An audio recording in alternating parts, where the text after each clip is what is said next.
Kron, I'm not complaining, but my penis is purple. Yeah, that's part of it, dude. It's fun. Come on.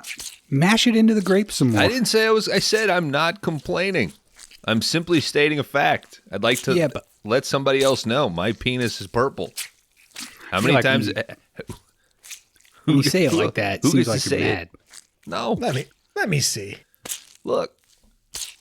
Okay, dude, I've been crushing so many grapes, mine's turning black and blue, and you don't hear me saying anything. I think that's from beating it. No, I stand on top of the barrel and I power dive in. Penis first. Where did you get all these fucking grapes? I think it's more from me stepping on your dong every time you slip on the grapes. Like you're trying to recreate that viral video.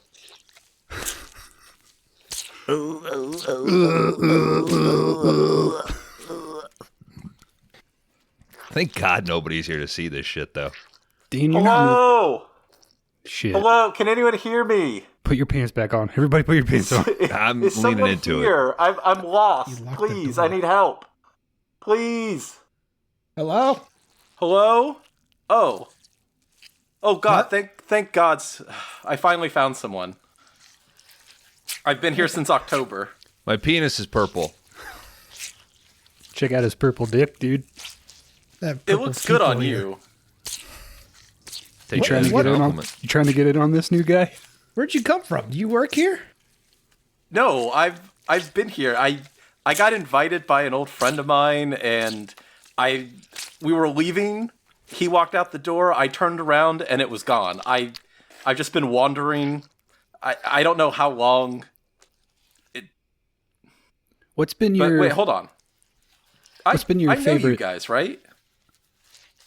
We've met before. I'm pretty sure. Yes. Yeah. Okay. We had a guy do this last week. I don't know. Yeah. Now, given most of my blood's in my cock right now, but I'm associating this guy's kind eyes with a machete for some reason. Do you know my sensei? Oh, yeah. Oh, Machete, Greg. Yes. Yeah. Yes, I do know Greg. Yeah. We're old friends. So okay, that's right, because I met you guys with him last time, right? That was me that he brought in here and left me to die, apparently. What have you been living off of? I think this is the guy that's been eating the Butterfinger BBs, dude. I'm really glad you asked that, because I've just found these drinks that taste like a cold soup. But let me tell you, I've been drunk for 10 days now, at least. Guy's been dipping into our wine, dude. Dan, go get the go get our tin key. You telling me? Add up. This guy's got an IOU. My dick could have been even more purple? Mm-hmm. No, but come on, I know you guys. Remember, it's me. I met you last time. It's Murph. It's Dry Clean Billy, right? People call you Mike, though? I wish they didn't, honestly. But no, come on, guys. It's Dry Clean Billy. There's Crab Johnson, obviously. Who could forget Mr. Johnson? Hell yeah, get back from my pincher. And it's Muscles. That's right. Correct? Yeah, you got me. But can I ask just a question? Is that like an ironic nickname? Like when you call a big guy tiny? No, my dick can do curls. Is he talking about me? Bones, chug some more wine and fight this dude. Okay. This feels like a fucking fever dream, right? Mm-hmm. I don't know how long I've been in here mashing grapes. Some guy comes out of the closet saying he knows me. Are you asking that because I'm wearing a leprechaun outfit? That's I found there was a big puppet dressed as a leprechaun. Mm-hmm. I got cold, so I had to put this on. So this guy's the one moving the fucking puppet. Oh, it's all coming together now. Have you been throwing like orbs and balls and shit around? We've had a bad Ronald in here the whole time. I've been searching for anybody to get me out of here. So I will occasionally just throw things. Hey, Trying new to make guy. some noise. What I'm seeing, man. Hey, new guy. Watch how fast I can stomp these grapes.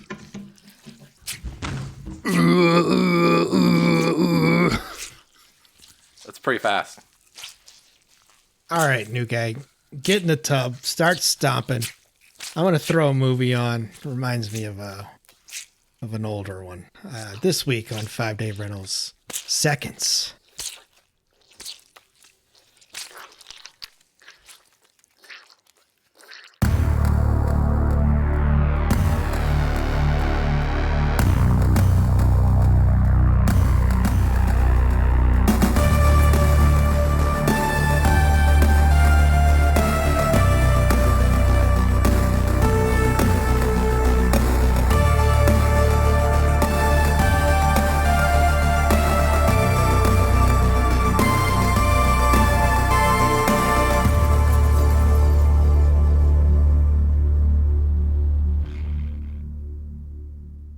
Welcome back, everyone, to 5 Day Rentals. We are the video store podcast. And this week, everybody's nice and hard because we're kicking off a Erection with none other than Mr. John Frankenheimer's films. And the first one we're doing is Seconds from 1966. I'm Laundry Dan. I'm going to be taking you through Seconds tonight, but I can't do it alone.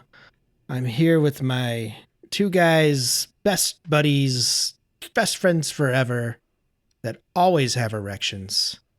It's Bones and Kron. How are you? Me and Bones won a duos tennis tournament recently. Was there a movie just released about you guys, like challenges or some shit? Nope, it's a reference to the movie we watched for this episode of the show. Oh, I didn't watch the movie. This Wikipedia noted it. Bones in the trophy, he carved Fidelio. Fellatio. That was on my singles trophy. Oh. Thought that was weird. Some men can. It wasn't. I don't think that guy was playing tennis. But There yeah, were balls moving around. I know that. We're starting. You get a off hot trophy tonight. for that? You go to the right You competition. do anything good enough. You get a trophy. But yes, we're gonna. You can go to a trophy store. You can buy yourself a trophy. Like, you just pay the money and have whatever you want engraved on it. Mm-hmm. It's shocking to me that more people don't do that. Right, and that's what's wrong with this country. That's what's wrong with the youth today. But we're not here to talk about what's wrong with America. Maybe we'll get into that. Who knows? We do have a guest tonight. He is a fellow podcaster. He is part of the gruesome twosome that is the weekly podcast Massacre. Murph, thank you for coming on tonight. Welcome. Oh, I'm so happy to be here. Thanks for having me. Oh, it's great to have you. Please tell the folks where they can find you and all the great stuff that you do. So if you haven't listened to Weekly Podcast Massacre, it's a horror movie podcast hosted by me and my friend Greg, and we talk about horror movies each week with a new theme every month, and we'll go through, little niche genres and examine, what we find interesting about them and talk about movies. It's email weeklypodcastmassacre@gmail.com, both Threads and Instagram @weeklymassacre. Hit us up. It's a beautifully entertaining show. I listen to it every week. I think currently you guys are doing some TV. We are right in the middle of Sweeps Weeks. Yeah. Dropped a new episode today. You can check that out soon. I'm going to sign off this record. Go listen to Weekly Podcast now. Just He'll boot come it up back. right now, and we'll do live commentary to it. Oh, that'd be great. What if we just drop their episode here and then we can call it a night? Seconds Yeah, of we'll say Weekly it's Podcast seconds. Massacre. I mean, it's only a matter of time before that happens, right? That already happens on Instagram, where some dude takes a reel and then just puts his Stitches in, face. right? He just puts his face in the corner and points up, like, mm-hmm. Yep. This is how I learned how to do math. Mm-hmm. That was like the video you sent like last week that says like, this is how I learned how to do math. Mm-hmm. But then it's just a guy giving himself a trophy for self-sucking himself. Mm-hmm. What does the self-suck trophy look like? It's a guy with his legs in the air. You know, They take that little sports guy and they put his legs back. You know the traditional shape of it, like a trophy cup, right? Yeah, like Well, it's just bent, and it's sucking the base. so the actual cup has a mouth. Yeah, it's like a snake eating its own tail. The That's trophy what I is was going to suggest. sucking itself off. Yeah. You guys watch your mailboxes because I think this trophy is coming to all your houses.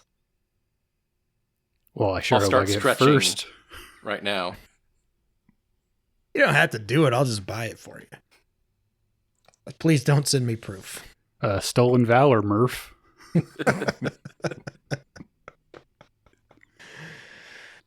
Gentlemen, we are here to talk about Seconds to Night, directed by Mr. John Frankenheimer, who will be our star of this category.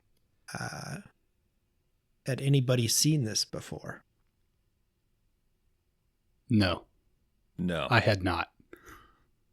I bet Murph had. had. Yeah. Was I did this- a blind buy on one Criterion cell, and it sounded good. So I was like, okay, let's check it out. And then I've been trying to go through all of those countless movies that I've bought and never watched and put it on and was literally just blown away by the cinematography and just kept thinking about it over and over, in the weeks after. Hell yeah. I Any do- other? Kron? I do feel like the cinematography from the jump is like uncomfortable, and it gets more uncomfortable the further you go into the film. It's crazy. It looks like weird, like fisheye shit at times, and like sometimes the camera will literally be like a eye socket and the top of a nose. It's a fucking weird looking movie. And just the angles that they choose, keeping a distance at certain times, and then like other times it's too close. Mhm. We're seeing like a real breakthrough, and we don't even want to see that. Bouncy? Yeah, had not seen it before. Not totally. Honestly, couldn't tell you I've ever even heard of it. My Frankenheimer filmography is pretty much Ronin and Island of Dr. Moreau. Does turn out, I guess at some point I logged another one of his later movies. I may not want to bring that up by name, but on the subject of the cinematography, if you told me that Steven Soderbergh watched this movie once a month, I'd fucking believe you.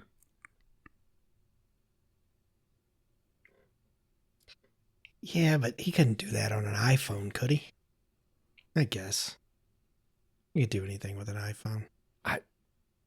I feel like that initial like train chase is very Soderbergh. But and to your point, Kron, like it starts uncomfortable and it absolutely peaks at the cocktail party. That's a little cookie there. Yep. You devil. There's one particular fucking, just beyond Dutched angle where he's kind of sitting, leaning back against the sofa.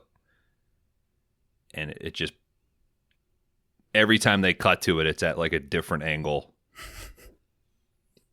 It just amplifies the cringe. But even in that scene, there was a great long shot that I really loved of when he meets the one guy and he steals his wife. He's like talking to his wife about how he's a two-face, and it just holds this whole time. So he really knows when to actually let it breathe and allow us like this kind of discovery phase where it's just focused on these two people standing around a pole.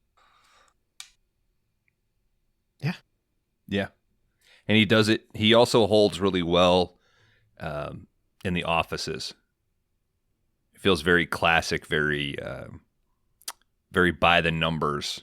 But he does a cool pan when the guy gets up from eating the chicken, and he pans over, and the old dude's over his shoulder, which was very subtle. But like even my untrained eye was like, oh, that's like, you know, he crossed the line without having to actually move the camera. It's pretty fucking great. I know some Murph? stuff. That's why you're on the show. Duh. I'm on this show to fucking fill the void. Of what? I did the my edit check of Valhalla Rising, and goddamn if there's not just so much empty noise every time I ask a question at the end of each chapter. Like, what do you guys think? Like, why didn't I tighten this up in the fucking edit? It's just So you guys one of don't those follow like the movies. 1/3, 1/3, 1/3 rule? I quit fractions in like 9th grade. You need to watch my fucking Instagram reels that tell you how to learn math. Yeah, I'm writing down to Google 1/3 rule later. I know that's Figure out what the hell. Murph's about to 360. unlock this podcast, dude. Your stock's about to rise so much. I've cracked the code. Please send me the algorithm. Murph, are you familiar with more work from Mr. Frankenheimer? I have seen a few. We were talking earlier about reindeer games. That was a big one for me when I was like, I don't know, 15, 16. Getting that DVD and replaying that pool scene a couple times. Mm-hmm. Classic Gary Sinise performance as well. And so that was probably the first one and the one I watched the most. And saw Ronin a couple years ago and was like, how have I gone this far not seeing this movie? And I know I need to see Doctor of Island Monroe. We did an episode, The Island of Lost Souls, which is an earlier version of that, and been meaning to. Just got a big list to whittle through. Well, and if you do Island of Dr. Moreau, you need to double your allotted time so you can do the documentary. Yeah, I've never seen the Marlon doc. Brando our greatest documentary subject? Maybe. Isn't there a whole documentary where it's just like his phone calls or something? Well, Oh, I gotta watch that. somebody's got like tapes of his where he was like trying to self-hypnotize, I think that's what it is. right? It's Where just he's like a collection You're of not his... going to eat cake tonight. Yeah. Yeah. Sort of really sad stuff that probably shouldn't have gotten out. Mm-hmm. That's what I was talking about. That's a good... Party movie. I was going to say, like, we're probably on the cusp of countless Donald Trump documentaries, right? Like, once he finally dies. But quality over quantity, you Yeah. know? Well, I mean, if there's one of his, 2 a.m. ramblings, I'd probably... There's only one that I want to see, and that's the fucking piss tape. You want to see the documentary about it, or you want to watch the piss I tape? want to. I think the piss tape will be the only thing that takes him down. That finally these people would be like, Dan, you are they- insane, dude. They Yeah. will be pissing on each other in the streets Yeah, if dude. it comes. I mean, I think that's they don't care. That's the limit, dude. I think that's They're already ready to shit themselves. They're wearing diapers, dude. I mean, they don't care. I did read the other day that vials of blood were sent to the RNC the other day, and they had to clear it out. Addressed to Donald Trump. I was like, hey, he's It's probably the like, purity "Word goes in." test. Well, did they test it for Hep B? Do- Because that might have been Kid Rock blood. Do I have the thing in me? Tell me, Donald. Mix it with some Diet Coke. You gotta put that hot wire in my blood. It was the most wonderful thing I'd ever seen. It's great. It's beautiful It's gonna blood. make us all the same. You know, the thing wanted to leave at the end of the movie. He wouldn't let it leave. China, they have their own thing. We need to get our own thing. I wanted him to build his own ship. He paid for it.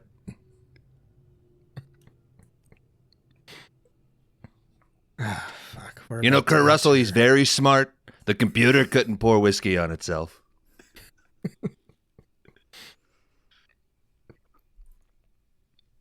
You got a pretty good Trump.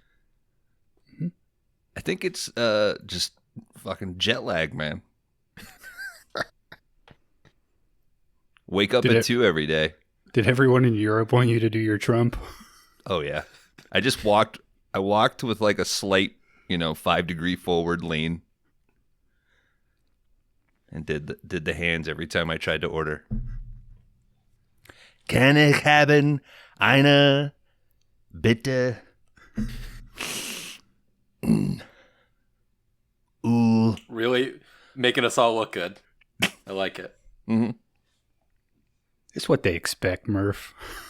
They gotta learn, Hey, thanks. That's to why all when our- I travel, I just say I'm Canadian.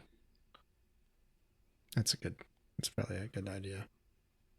But thanks to all our European listeners. It was We too love hot you. for flannel, unfortunately. Sorry.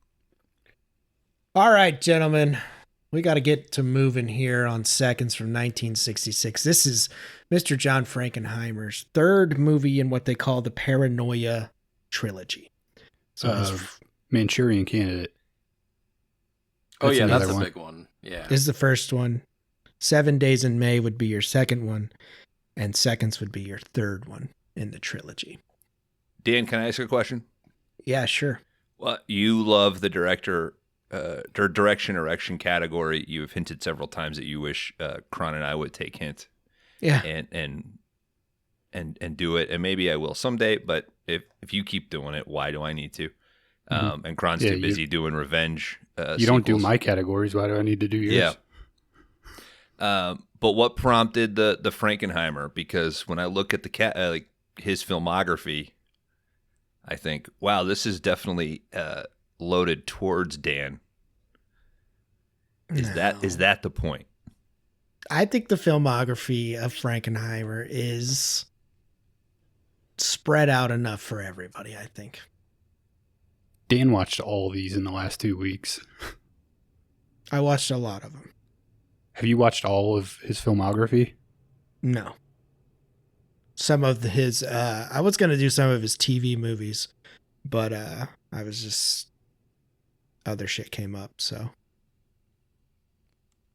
Never got acknowledged till later on of his filmmaking movies, but won 4 Emmys in a row and I think a Golden Globe for television.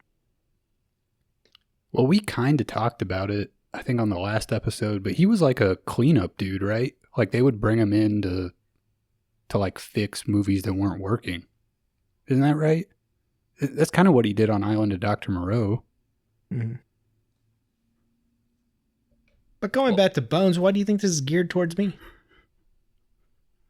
I don't know. I just know looking at his filmography, I'm like, well, if I'm putting my Dan hat on, he's probably thinking, oh, Bones is going to pick one of these 2 movies, and Kron's going to pick one of these 3 movies. But everything else, and I have started a few of them and gotten a few minutes in and thought, these are more Dan picks. These aren't really Bones picks. Like Walter Hill felt a little bit more in a Kron Bones spread, Mm-hmm. This feels like Dan got Criterion, watched 1 or 2, made the connection of like, oh, fucking Frankenheimer, and thought, oh, I want to bring Seconds on. I just know if you guys keep picking categories where the field of selection keeps getting smaller and smaller, I'm going to bring my category, which is spaghetti westerns directed by Sergio Leone, starring Clint Eastwood. between the years of 1972. Yeah, and we'll just do the Man with No Name trilogy. I just ripped all of those like last week. Okay, cool. We'll do it in a few weeks. So that's your next category? Man, Yeah. I really thought for a second there I was going to be able to slip in Once Upon a Time in the West. Nope. Once Upon a Time in America? I think in the West. Clint He Eastwood's in directed it. He's an extra. He walks by. He did In the On the West, street. right? That's him. He did West and America, I believe. Maybe I'm wrong about It that. doesn't matter. I said spaghetti western.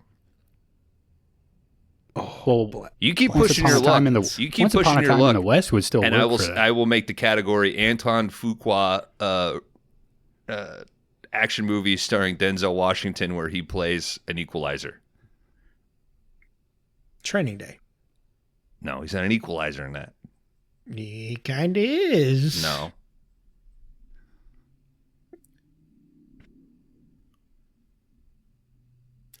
You're not the guy that's supposed to be yelling about the categories and how he's going to punish us. That's Kron's thing right now. Oh yeah, sorry, Kron. Sorry to take. Hey, your you can thunder. jump in. Dude, we can all take revenge on each other.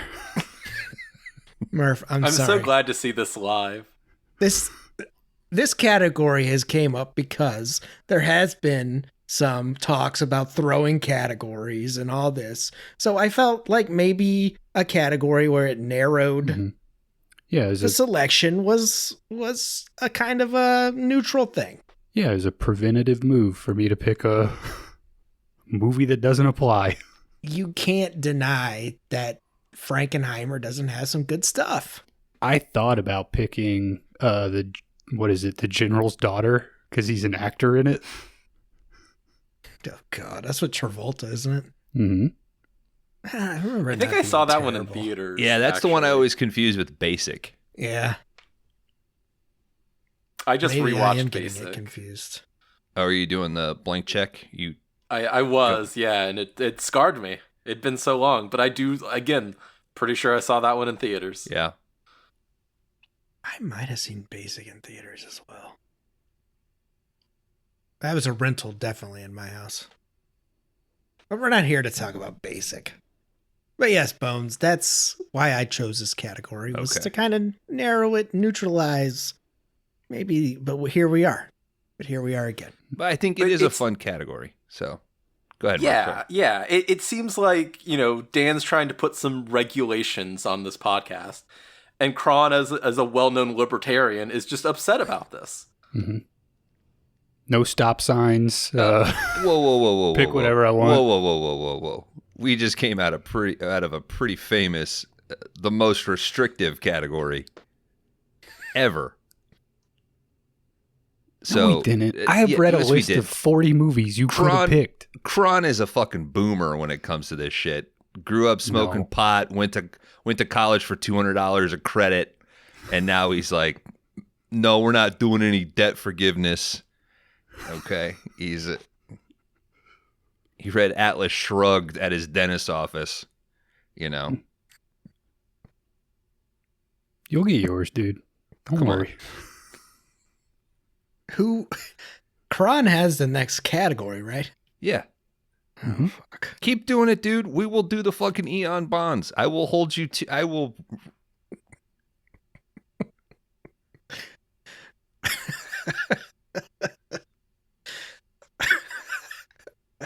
Kron, you see how deep puppets run here?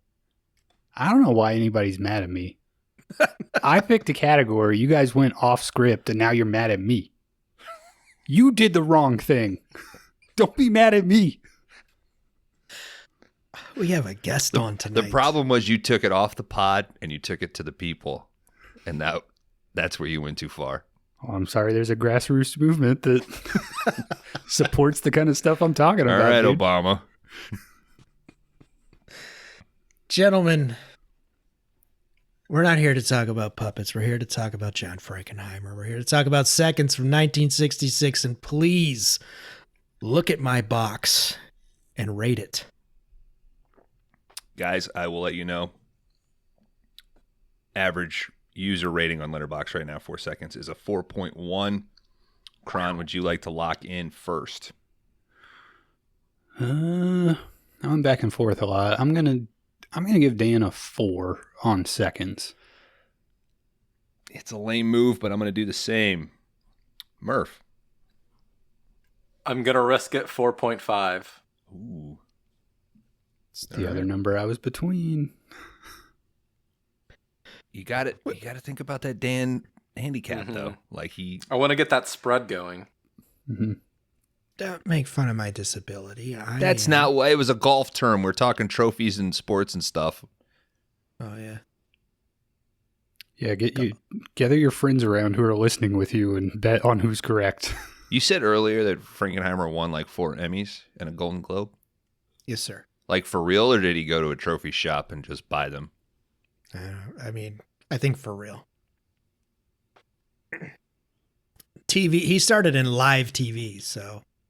If you're going to the store, why not just buy an Oscar?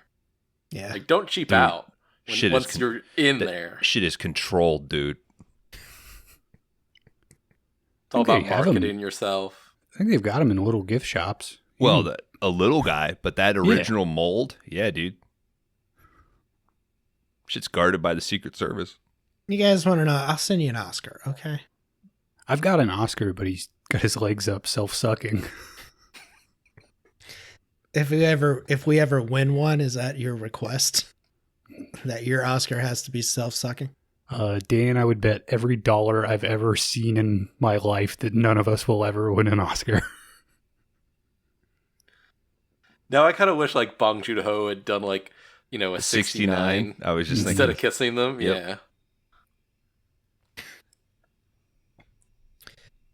Seconds, 1966, our first pick for Erection, Mr. John Frankenheimer. We start with a droning organ music and shots of eyes being mirrored and stretched in all different angles, and we get our title. Dan, do you know who did these opening credits? Who? Saul. I do. Yeah. The one and only dude, Saul Bass, did this shit. And when I was watching this for the first time, I was like, fuck, this looks like a Saul Bass intro. And I went and looked it up. It's Saul Bass, dude. Is he just like an intro guy? Yeah, he did a shitload of intros. A lot of the in Hitchcock title stuff. That's his really name's famous. in the title credit. Yeah. That's how I saw it. All right. Sweet. Thanks for that piece of info, Kron. Mm-hmm. Glad you watched the movie this week. Upon further research, dude. I'm going to give it to you. Is everybody stepping on the other's toes this episode? Like, did you guys discuss this before? Should I know about this? We're kind of used. We've all been stomping grapes in the same bathtub for the last week, so Yeah, there's look at been his a lot dick. of, It's purple. Yeah, there's a lot of toe stepping. Murph, you know how this works. It's interrupt me whenever. That's the beauty of this show. So I'll give that to Murph. Thanks, Murph, for that good detail about the opening credits. Fuck. All right, we get faces being mirrored, stretched in all the places. We finally end up with a mask. And we get our director's name, John Frankenheimer. What a name, right? You think he got made fun of growing up? I think Frankenheimer's a pretty cool name. You could easily get a John Frankenheimer, Jingleheimer Schmidt thing going. You think It's right there. that's one of the easiest jokes ever, and Murph is cracking up at that. Sometimes it's the simplicity of the fact. It's so pure in its essence. You know? I'm a simple man sometimes. John Frankenheimer. Gmel? You'd have to do it quicker. John Frankenheimer, Jingleheimer Schmidt. Keep going. His name is my name too. Whenever I go out, the people always shout. There goes John Frankenheimer, Jingleheimer Schmidt. No. Cut that, Bones. The people don't deserve it. No, that's going up a decibel. No, That keep it in, cut double bones. it. Yep. I was listening to. I don't know. Just off pod. Bone said something, and I was like, "We need that drop." That's hilarious. All right, John Frankenheimer. Boom. All right, we get an overhead shot of a train station, and we get some POV shots of a man following an older gentleman through the train station. We got a whole bunch of close-ups here. We got some shaky cams of this man's face as he's following this gentleman. We also get the gentleman's face as well. I mean, this is before a Steadicam, and some of these sort of fixed point shots over the shoulder are pretty impressive for this era. Yeah, I think it's them just the actors on the dolly as they're moving it through. That's a good call. The one where he's heading maybe up or about to go down some stairs, that one sort of threw me for a loop. Frankenheimer, go ahead. Well, I was just gonna say, like, that's how they do a lot of these things now, with just like attaching the camera to the actor. Yeah, having them walk, keeping the background going crazy while they're steady and focused. But yeah, an amazing effect in the 60s. Yeah, he didn't have permission, I believe, to film here, so he hired a playmate and like another guy to make out, and they had another camera crew acting like they were filming it to kind of push attention to the other side of the train station so he could do these shots of them going into the train station with Hamilton and all that. that's how I got my start in Hollywood. Were you the playmate? Yeah, I was making out with playmates and stuff, but I think you were the playmate. there was another playmate. Two people can have been playmates. What were you wearing? It doesn't matter. It does matter. No. Were there bunny ears? It doesn't matter who had the bunny ears. I think it does. I was making out with the Trix rabbit, okay? So Wait, the Trix Rabbit can take its ears off? Because his name's Trix. Whoa, dude, you started in Cool World? It was like working with Pitt. All right, this man follows this older gentleman up to the train he's about to board. He says, "Mr. Hamilton." As Mr. Hamilton turns around, this mysterious man does hand him a folded piece of paper and turns and walks away. This ever happened to you? Someone like try to give you something? A stranger you've never met passes you a note? we've been served by blank check. Many times. Yeah. I've gotten a phone number before. Was it a... Wait, how did this happen? Lady gave me her number. Well, Kron, you backed into her car. She was trying to exchange insurance information. Hey, man. Circumstances aren't important. That's why you were getting on the train. You fucked up your car too much to drive home. Either way, I gotta stay 200 feet away from her now. Okay. Still counts. Still counts. Mm-hmm. All right. No, I don't think I've ever got handed just a, like maybe high school or, like middle school when you wrote notes and shit, but definitely not as a man. Have you, Murph? It's a bit of a longer story, but like I went to this Halloween party and I'm catching the bus. It's like very late at night, downtown Portland. I'm just waiting for the bus to come. I'm in a Ghostbusters jumpsuit, just kind of standing on the corner. There's a homeless guy just kind of in this little alcove, and another person that looks, houseless starts walking up to me, and they offer what's in this like paper bag, and it's just like loose ground beef. And I'm just like, no thank you. And he just turns around and walks back the way he came. And I'm just standing there like mind blown. And the other guy in the alcove like gets up, starts pissing in the street. Cop car comes. "Oh, hey, great. Nice costume." I'm like, "Oh, thanks." And I just move out of the way and just kind of point at the guy pissing in the middle of the street. and just could see the cop like, ugh. And they were, woo, woo, woo, woo. Oh, fuck. You did that that dude dirty, man. Mm-hmm. You gotta go. You gotta go. Yeah. I should have, just tried to like, oh, great, thanks. He couldn't count on a Ghostbuster. They wanted to kill you to take a handful of ground beef with you, dude. You might have wanted a burger later. You had a pocket, right? You could have. Yeah, for real. Right. Like, I'm about to get on the bus. Like, oh, they probably have a grill. I can do that there. It's the gifts that the city gives you, man. Mm-hmm. It's the flavor of culture. They're handing out hygiene kits and bags of ground beef. Was this in Portland? Yeah. Sounds like a pretty Portland thing to do. It was organic 7, ground beef, though, right? 8 years ago, of course. Non-GMO, grass-fed. It's good stuff. Too bad there's microplastics from that plastic bag, though. It's true. Well, not if you grabbed right in the middle. Did you see that thing about how every testicle has microplastics in it now? Yeah. Goddamn fucking Cronenberg. How do you think Children of Men happened? That's what it was. The plastic that's blocking. Wait, Bones, even my third one? Yep. Shit. Wait, what? All right. Our music flares up here. Mr. Hamilton looks freaked out. He stares out the train window at the man who's not there as the train takes off. Pretty cool looking scene here.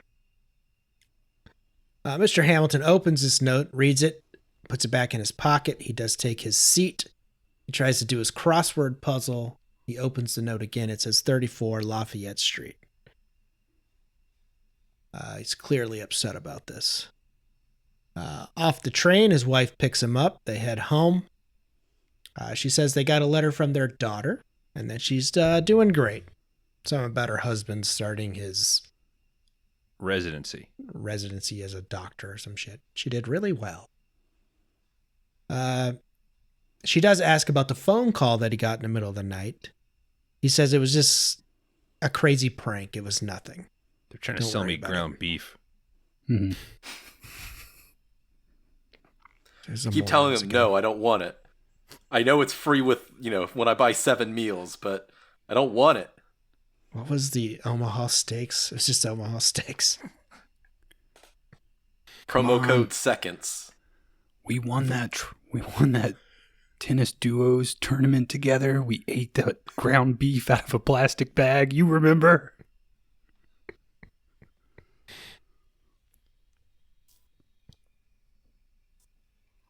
Ground beef. Okay. All right, back at the house, Arthur, who is Mr. Hamilton, has the note in his office. He's nervously looking at it. The phone rings. Art, it's me again. Man, he snatches that thing off the. It's off late the in receiver. the evening. Yes. Arthur says, "Stop calling here. I don't know who you are." The man on the phone says he's Charlie Evans. Arthur says Charlie Evans is dead. Nobody comes back. The man on the phone tells Arthur to go look at the picture in his office of the two men together playing tennis. The man on the phone points out to Arthur. He says, "Pick up the trophy, undo the felt at the bottom of it, and there's something scratched in there that you did with your belt buckle that weekend that we won, and this proves that it is Charlie Evans." Arthur still doesn't believe it's Charlie Evans. Charlie asked if he's got the address today and says that he has to come and show up tomorrow to the location. Charlie says, "I'm more alive than ever. You have to come and use the name Wilson." And then Charlie hangs up. You guys ever get a phone call like this? From the mayor from Jaws? Mm-hmm. Is his name Charlie Evans? No, it's the actor, but yeah, that's a good pull. I didn't put that one Oh, together. Yeah. I mean, Oh shit! I guess I didn't even took realize that.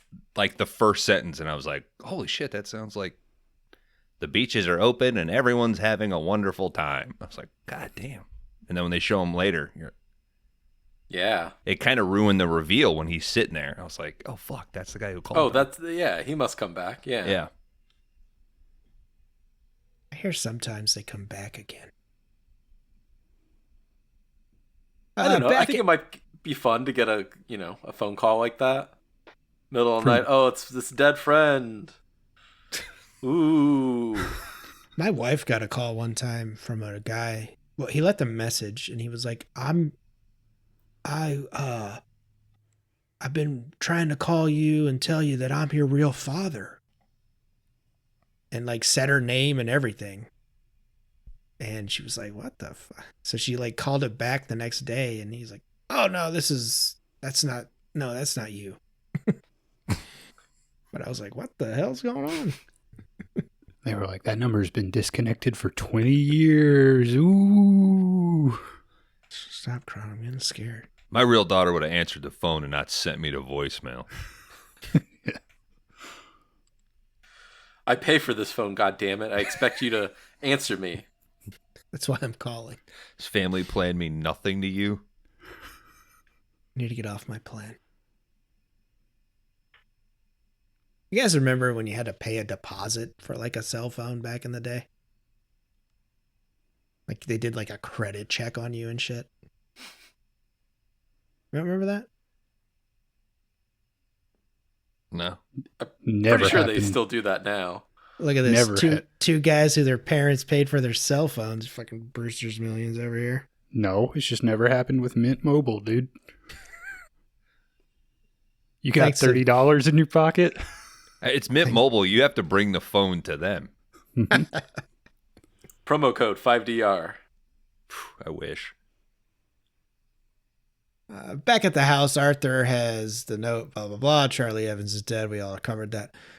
Back in bed with his wife, she starts asking questions about the phone call again. Arthur's like, stop asking me questions about this lady. He's kind of snappy with her. He apologizes. He takes some pills. His wife says, I'll make you an appointment tomorrow.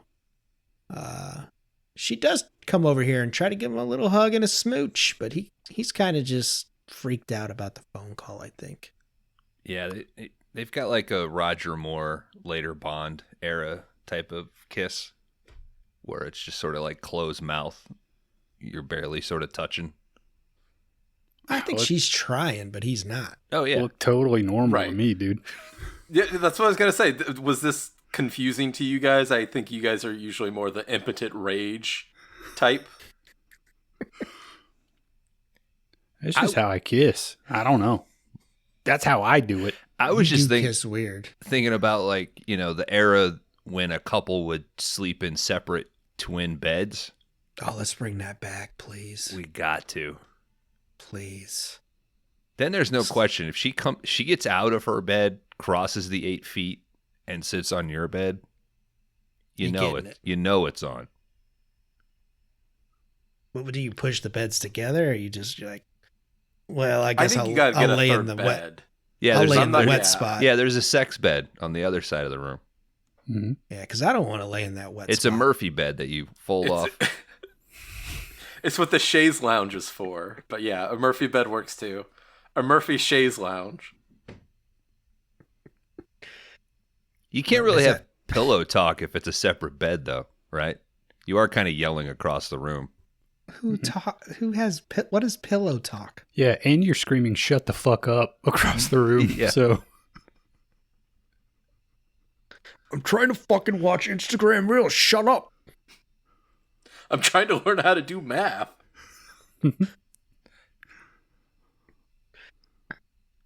Murph gets it. That's a 360. Mm-hmm. All right, we cut to Arthur at work. He's trying to, this is so 1960s. He's telling his secretary what to write. It's awesome. He doesn't know how to type. What? Yeah, it's the 60s. his stupidity created a job, Dan. This coming from the guy that thinks every woman's a maid. No. The mom and Pin, we don't see what she does, dude. Yeah, we do. She cleans. She cleans and slaps her kids. Yeah, I mean, we covered Pin, and that was one of our things. Like, oh, she's a neat freak, and I don't believe either of us called her a maid. Okay. Check the tape. So we got Kron. a lady who loves cleaning, and it's unbelievable to think that she might be a maid in her. Well, what happens is when she fakes her death in that car accident, Nope. and they Pin put her killed under dude. hypnosis and ask her what she wants to be, it's a maid, obviously. Mm-hmm. I think we just proved my point. You think whenever the company calls her and she goes in to get redone, she's like, I want to be a maid. Yeah, I think that's what Murph was saying. Oh, shit. Yeah. Sorry, Murph. We got there. It happens. I do it all the time. Yeah. Because of Zoom, I hear 80% of what Dan says. I think during the game episode, you literally mentioned, like, on his way in, he grabs a spray bottle and sprays it. And then 2 minutes later, I said, hey, did you mention the part where he grabs the spray bottle? It's embarrassing. So don't feel bad. For you or for me? For America. Probably for the listener more than anything. Yeah. We don't have any listeners. What are you talking about? All right. Obviously, Arthur is very distracted because today's the day he's supposed to show up to this address that he got the note from yesterday. He grabs his hat and he goes to the address. It's a dry cleaning shop. He starts asking this old man what's going on. I'm here, like, what's up? That his name's Wilson. The old man doesn't really say anything, but as Arthur's leaving, he says, hey, they're not here anymore. Here's the address. This really solidifies, like, how much of a square he is, right?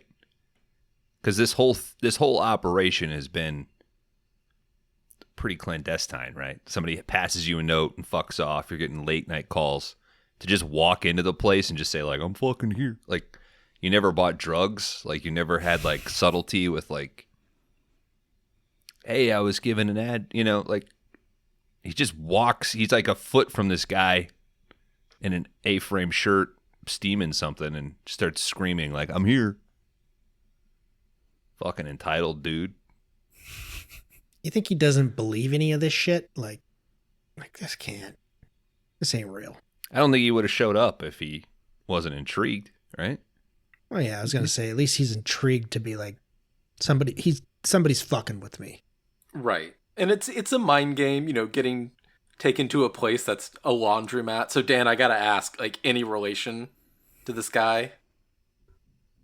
Yeah. Is this your great grandfather? This is actually the second movie that features a laundromat about a company that fucks with people. Mm-hmm. So, I mean, this is very... It's my thing. This movie's very kind of like game-ish in a way. Maybe it's the game before the game. We're pre-gaming right now. Dan, what are you trying to tell us, dude? Maybe the old man invented CRS. That's what his son took over and turned it into CRS. What am I trying to tell you right now? Maybe he realized instead of changing identities, we need to change people's outlooks. Mm-hmm. Well, later on in life, it's harder to change your identity because, cell phones and... Yeah, trying to sign up for a second Instagram account. It's a nightmare. Good luck. Second email account these days. Trying to get onto a porn site with a VPN. How many fucking stoplights do I have to fucking click on, lady? Or AI? I don't know what it is. Oh, I gotta tell AI I'm a human. Every guest Bones, on this random show. question. Okay. Did you use a VPN in Germany to say you were in the US? Me? Yeah. No. Okay. No, Never mind. I'm trying to fuck up their algorithms. Did you download the show while you were in Europe? No. Come on, dude. I don't have it set to auto download. You're not subscribed to your own show? I'm subscribed only in that so I can make sure that it actually pops up, but I'm not trying to skew the numbers and get a fucking fake download. Oh, and we get Did you rich? download Weekly Podcast Massacre? That's probably, yeah, that's an auto download. What the fuck, dude? Nice. This is some blasphemy shit that's going on right now. Kron, are you even subscribed to our own show? No. I don't know why. God, I'm asking this fucking question. Kron's like, there's a Christ. show? How does that work? I gotta subscribe to my own show? What the fuck are you talking about, dude? I created it. I'm doing it right now, Dan. Why do we fucking do You mean you don't want to go back for seconds? Once these things are out into the world, other people's problem, dude. We're also so far ahead now. It was already a problem when somebody would mention something on Discord and we'd have no fucking idea what they were talking about. And then we're like, Now we we're a can't month answer ahead. this question because that would give something away. Yeah. Yep. It's like, I don't even know what to say. Thumbs up. All right. Arthur arrives at this new location. It's a meatpacking plant where a man quickly recognizes him and says, "Hello, Mr. Wilson." This man escorts Arthur to an office, gives him a uniform, I guess, that the same uniform that these guys working at the meat factory are wearing. We gotta talk about the name of this factory. Arnie's? Honest Arnie's used cow dealer. Why are they used? It's the biggest question of the movie. It's back when your butcher had fun, dude. I mean, now they're all so somber and serious. A guy who really loved his job, you know? Now they all got Instagram feeds on how to like fucking cut ribs out and Well, it's all in Kroger's now, so it's not the same. You're speaking a foreign language, Murph. what the fuck is a Kroger? Oh, I mean, I had a Kroger in Tennessee. I mean, I used the brand name. We have Fred Meyer here. Dan So I don't knows know what what you guys... Dan knows what it is. He's just being difficult. That's I don't know what you guys. I don't know what you're talking about. Fred Meyer, it's like a Menards in that it's like a I know Target. Menards. A Right. Target meets a grocery store, right? Yeah. I get all my goods at Menards. Save big money there. Mm-hmm. 11% cash back. 11% fits in the bag. 11%. They give you You guys have, 11% back. Yeah. You don't have a 11%. Menards up there, Kron? No. No, I don't have them in Menards. He's also south of you, so Mm-hmm. They're- Well, if you go up enough, you'll come back around. great circle. Mm-hmm.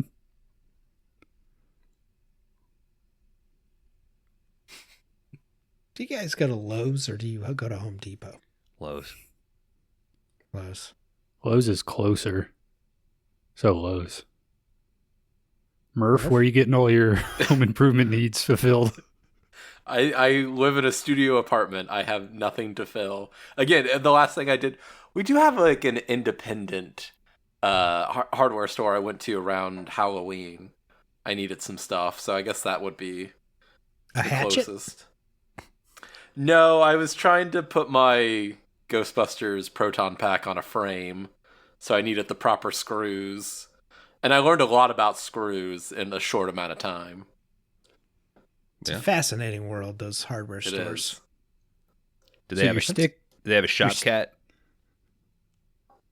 Oh no, I wish. That Yeah. would be great. That's how you really know it's a fucking indie hardware store. Mhm. There's a cat sitting on the fucking counter when you walk in. Or What a bodega. What were you gonna say, Kron? So you're sticking with Ghostbuster as your Halloween outfit? Well, it's just an obsession. So I feel like you're chasing the high of being offered loose meat in a bag, dude. It's got to happen again sometime. Yeah, you're trying to get the stars to align again. You're like, where's that guy? What was his name? I'm You're pretty asking sure it was. dudes.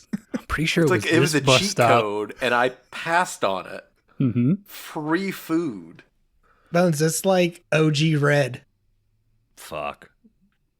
Were you there that night that I asked the guy that was asking for change? I was like, hey man, where's OG Red at? And he was like, man, that motherfucker owes me money. And I was like, oh shit. He's like, how the fuck do you know OG Red? I was like, he was out here one night talking to us about how he was getting bit by rats and shit, and he was waiting for his veterans check. He's like, that motherfucker was never in the army. He's like, I haven't seen that motherfucker in like a few months. Okay, for reference, Murph and listener, OG Red, before I lived in St. Louis, we would often drive the 2 hours up to see concerts at this place called The Pageant in St. Louis, and you could park in the back.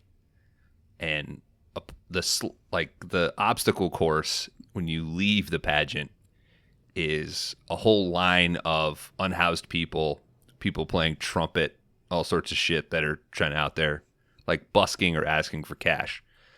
And I think 4 or 5 times in a row, the same guy, the same unhoused person found us. And I think the problem was one of us actually gave him money one time. So cut to a few weeks later, and Dan is now asked, like, we're obsessed with OG Red. And that should catch you back up. So next time, ask for OG Red. And he'll be like, It's a great name. Yeah. It is. Dan has a problem where he will indulge like drunken people that come up and talk to you, or unhoused people. Like, he's sort of fine with like, Yeah, I don't really talk to bums, but drunk people, I'll talk to them. That dude outside of Mastodon, that dude was fucked up too. yeah. And then I said something about Biden, and he was like, fuck that guy. I was like, what? Not that drunk. I was like, that's the thing, bro. Well, Yes. he's just trying to keep America great because it's working out so incredibly well for him at this point. I'm like, you don't even know where you are, dude. He's blown. All right, this guy drops he loads up Arthur into the back of a meat packing truck. They drive from the warehouse. He drops him off at a new building and says, take the elevator up. Arthur arrives and a lady greets him and says, hello, Mr. Wilson. Mr. Wilson is going to be Arthur's new name. I'm going to refer to Arthur through this whole thing because it's Arthur. We'll get there. You'll understand in the end. Disrespectful, but all right. Yeah. No. Guy went through a lot of work, dude, to turn his whole life Obviously, around. You didn't get to the end of the movie. Yeah, I got there. All right, she says, there'll be a short wait. Would you like a sandwich and some tea? He says, certainly. He takes a tea. He gets sleepy and passes out. Arthur has a dream that he walks into this room. It was probably chamomile, if I'm guessing anything. I was going to say Earl Grey.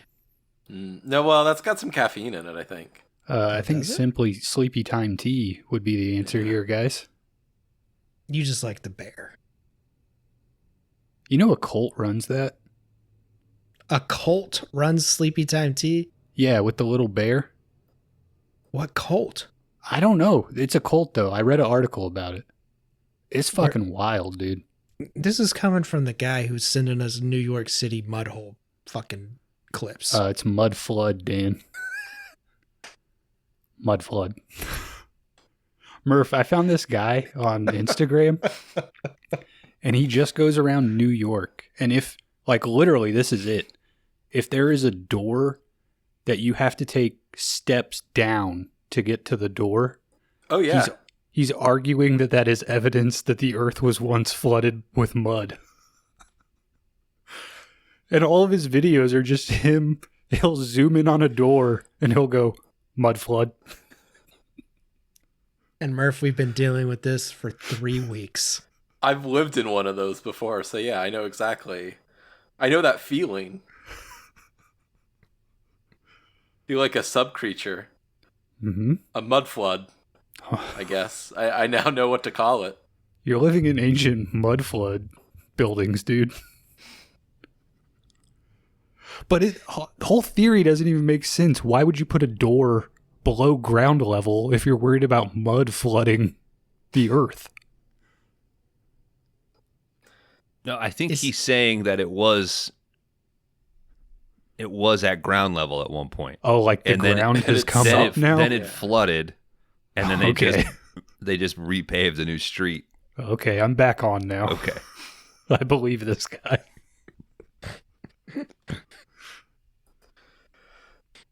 We should connect him with RFK. Be a good vice president. Frankenheimer was really good friends with who was the one that was shot? Not John. Bobby. Yeah, Robert. He actually Bobby dropped him stabbed. off.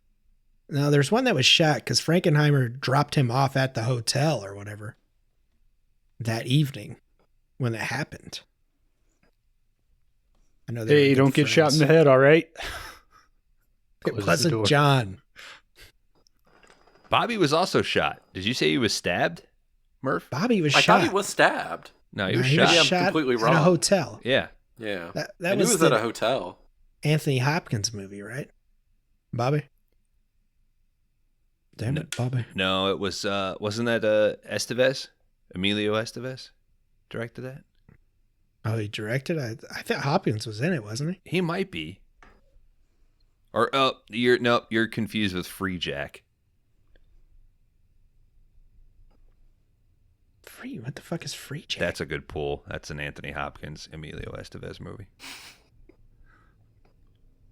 Free I've heard Jack, of- where he's like the IndyCar racer, and he's about to wreck, and then in the future they do like some time warp, and they pull Emilio Estevez into the future, and they're gonna I think you need to stop right there because this needs to come to the show. Oh yeah. Yeah, I've never heard of this before. It sounds fantastic. Okay. You're gonna fucking lose your goddamn mind when I tell you Mick Jagger's in it.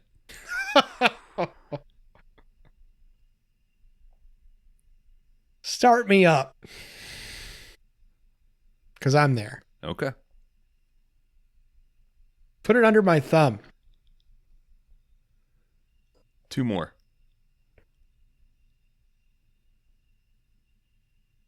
These are deep cuts. I mean, Do I you think need a it's mother's gonna. little helper? I think it's gonna be your tumbling dice. I don't think Wild Horses could have kept you from another reference. Dan, we need to get back to seconds. You can't always get what you want here, dude. I know it's only rock and roll, but I love it. You're just like naming the thing now. You're just saying the titles. Of what, the songs? Yeah. That was the whole bit. You got to work them into the... Why do I constantly have to wipe the shit from my shoe?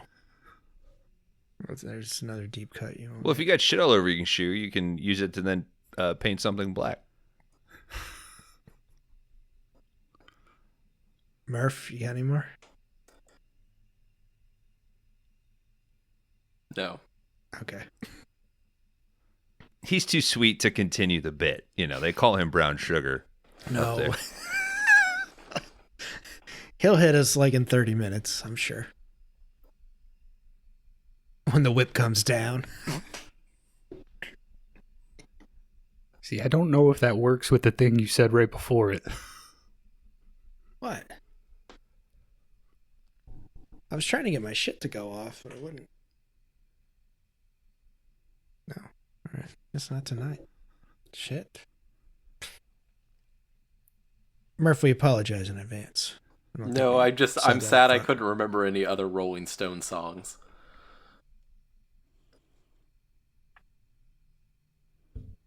I was trying to do another one, but it's okay. We'll continue. Where are we at here? All right, he passes out. He has this dream He walks into this crazy ass fucking room. All the tiles are fucking wavy. It looks like some Alice in Wonderland shit. There's a lady laying in bed, and Arthur approaches her. She's very scared. She screams, but we can't hear her scream.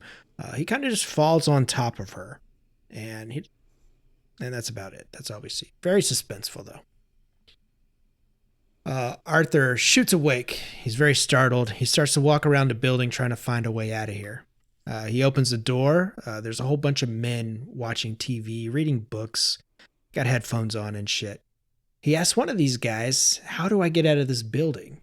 And he kind of just looks at him and like continues what he's doing. We get a man walks in a lab coat. He says, "How do I get out of here? I'm just trying to get out of here." He calls the front desk and they say, "Oh, Mr. Wilson's ready for his fucking meeting.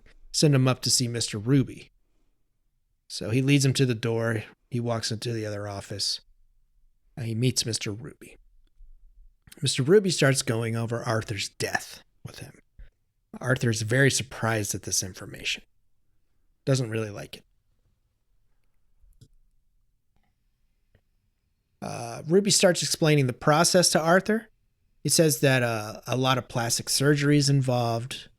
His death will be faked as well. And this is all to start his new journey, his new life. They bring in Arthur's dinner, which looks mighty delicious to Mr. Ruby. Mm-hmm. They bake the cheese right on it so it's crispy. Ooh, sounds delightful. And while you're under the knife, they're just going to like carve out your arteries as well. So get in while the getting's good. Yeah, this is a free cheese-covered meal. I mean,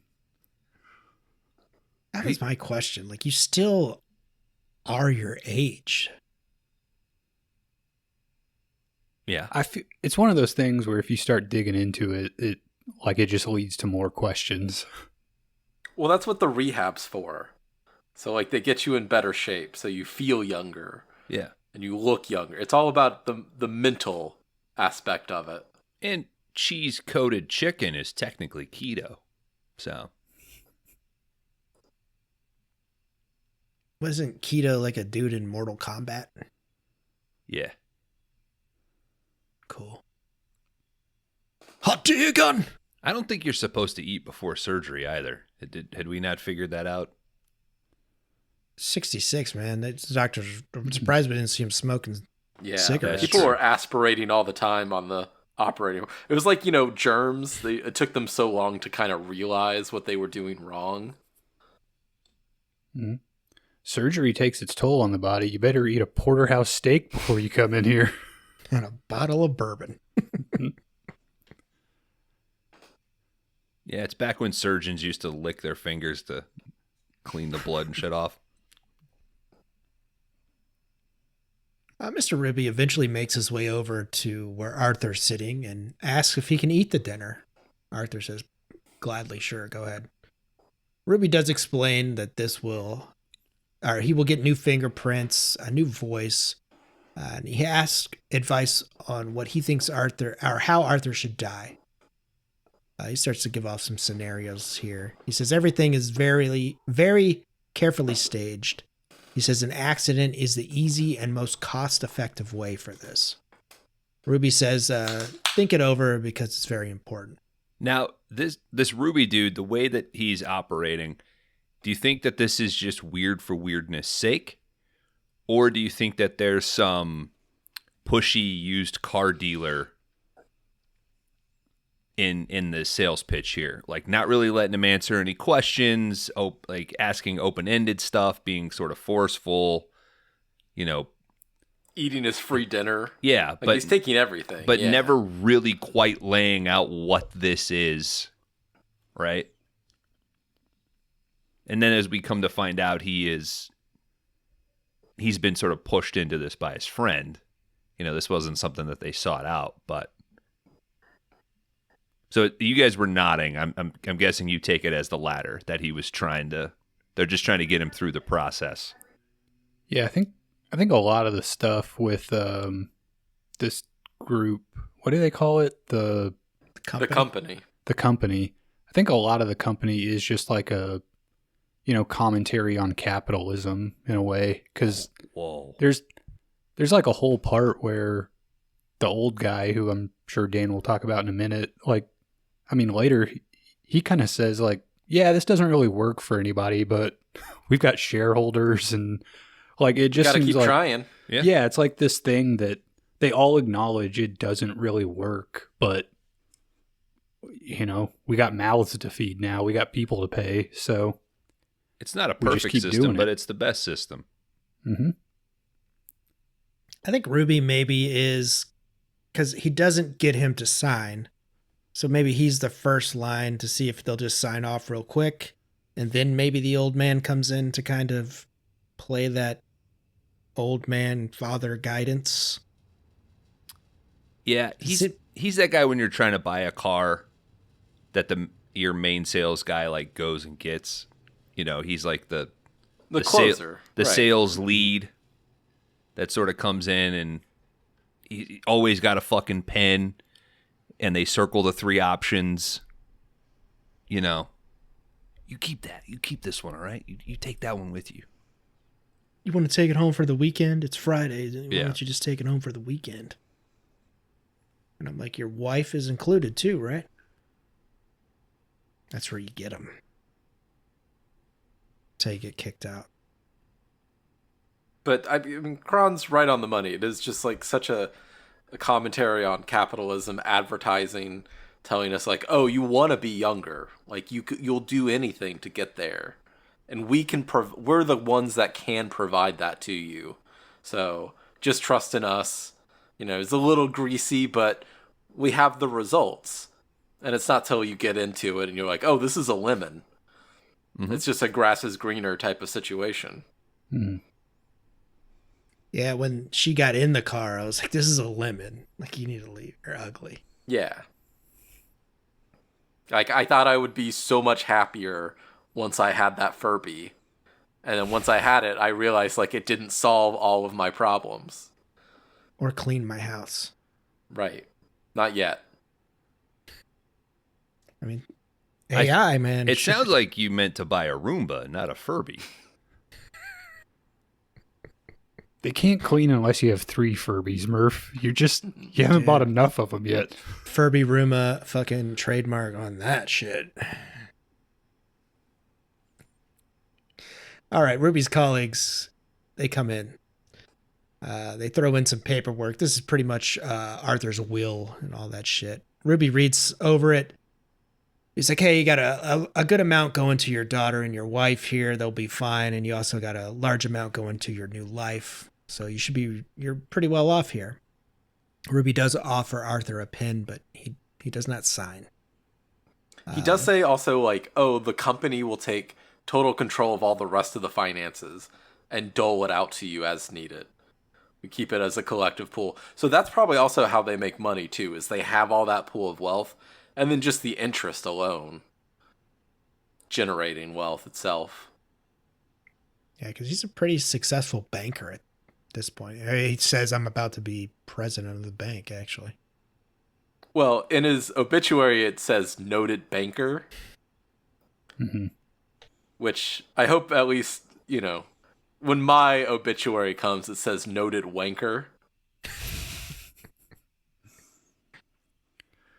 You just got to build up that notoriety, dude. I think if you go out whacking, for sure. Yeah. You got to start hitting public places. I mean, you got to be quick. Be the change you want to see, Murph. All right. Mardi Gras 2025. Going viral. Well, people probably see that at Mardi Gras, though. You got to go to, like, churches. Sure, yeah. Yeah. New Year's Eve, Times Square. Nah. Candlelight Anderson Vigil. Cooper.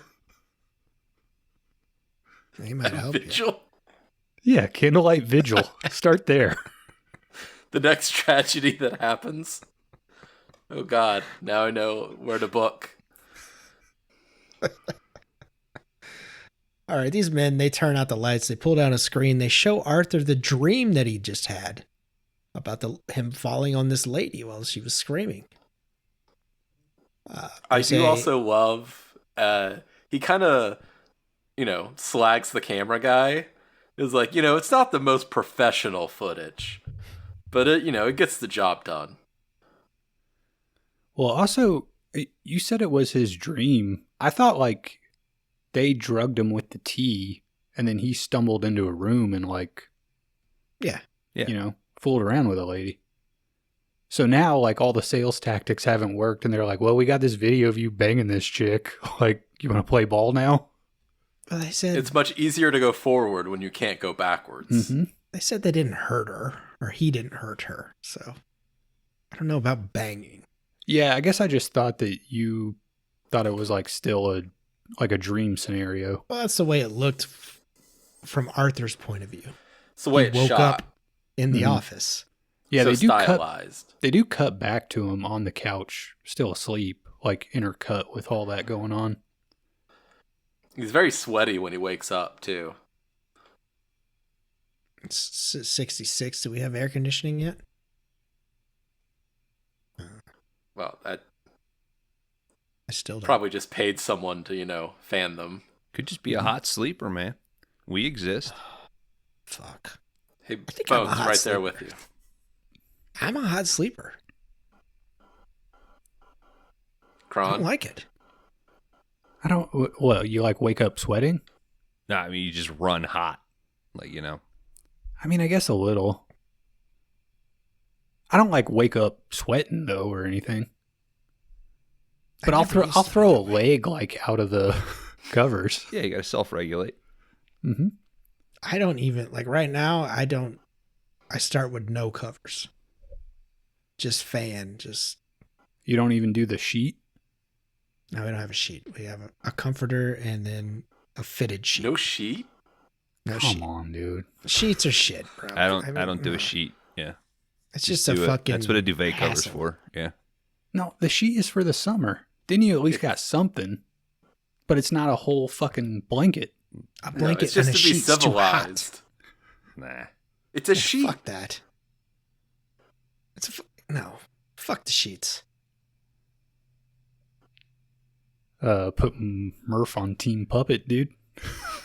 He was talking about sheets, not puppets. Yeah, but he's on my side. If it applies to one thing, it applies to all things. Let me tell you But something. Kron, I probably would have picked the Robert Zemeckis Pinocchio. Wow. So it would have gotten there eventually. For shame, Murph. Has Weekly Podcast Massacre covered like a puppet? You guys did. Yeah, well, we did do Pin Oh, yeah, at that's one right. point.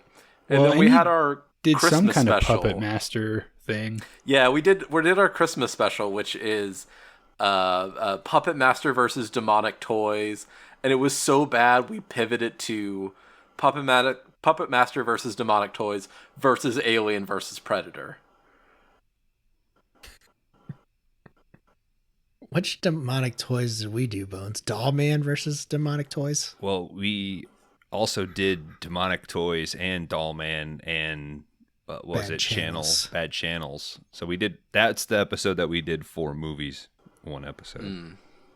I think Really sad though, because I'm trying to get us not to do any franchise, repetition, and I wanna go back to that Puppet Master well, and I feel like we mine that wrong vein, and I'm too scared to go back to it.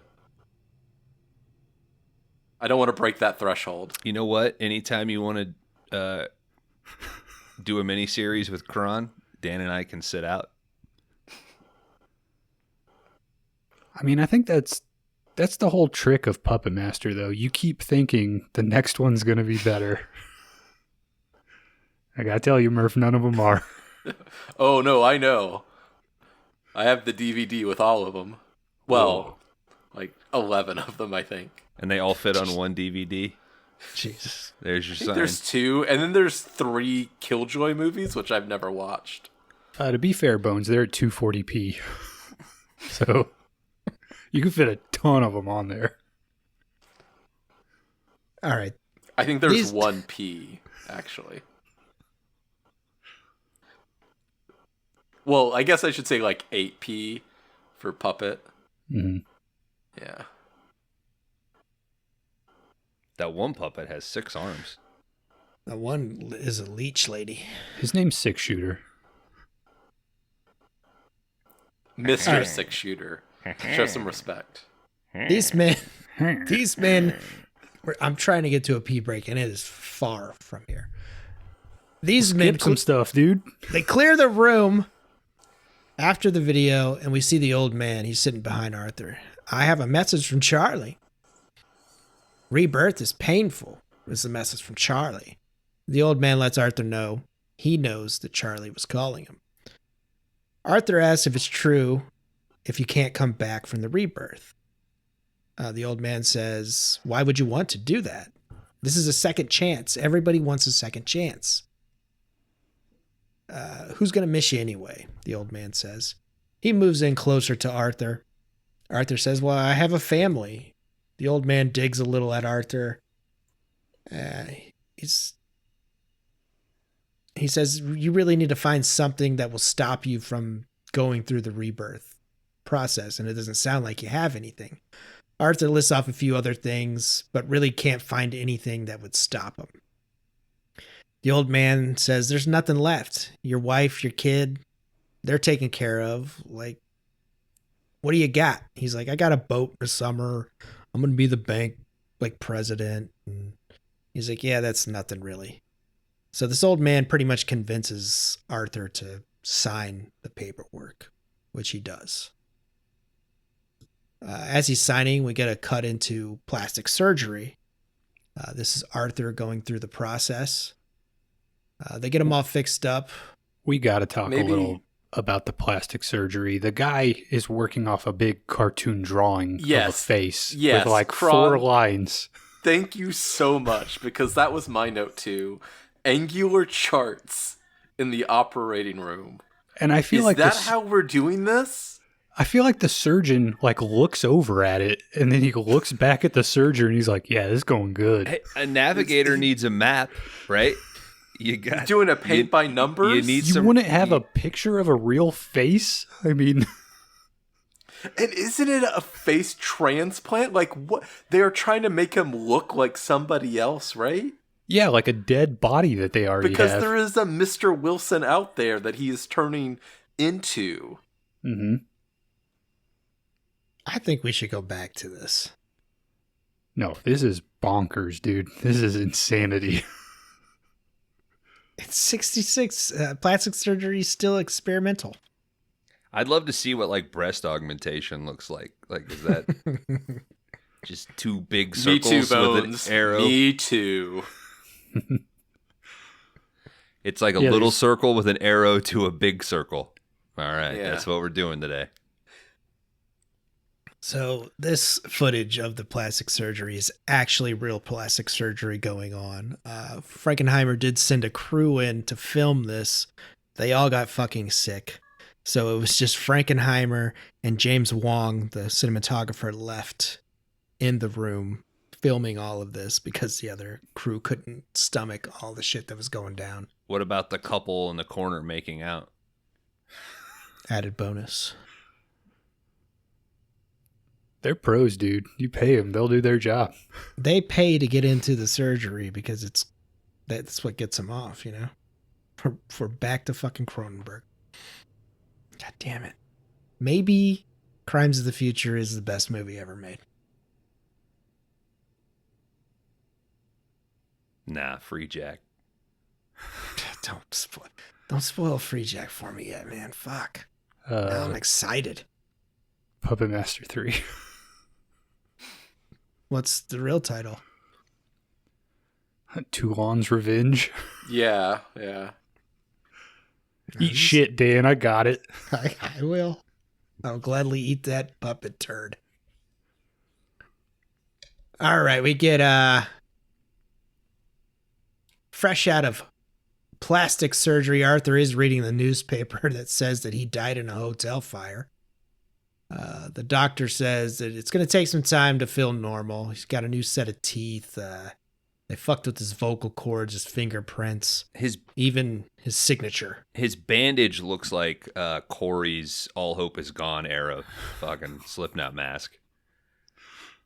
He's got There's an comical like bandages and shit on his hands, and he makes like a noise, and the surgeon's like, "Don't fucking do that. I had to redo your fucking vocal cords, all right?" Like, You know how much work I put Yeah. into this?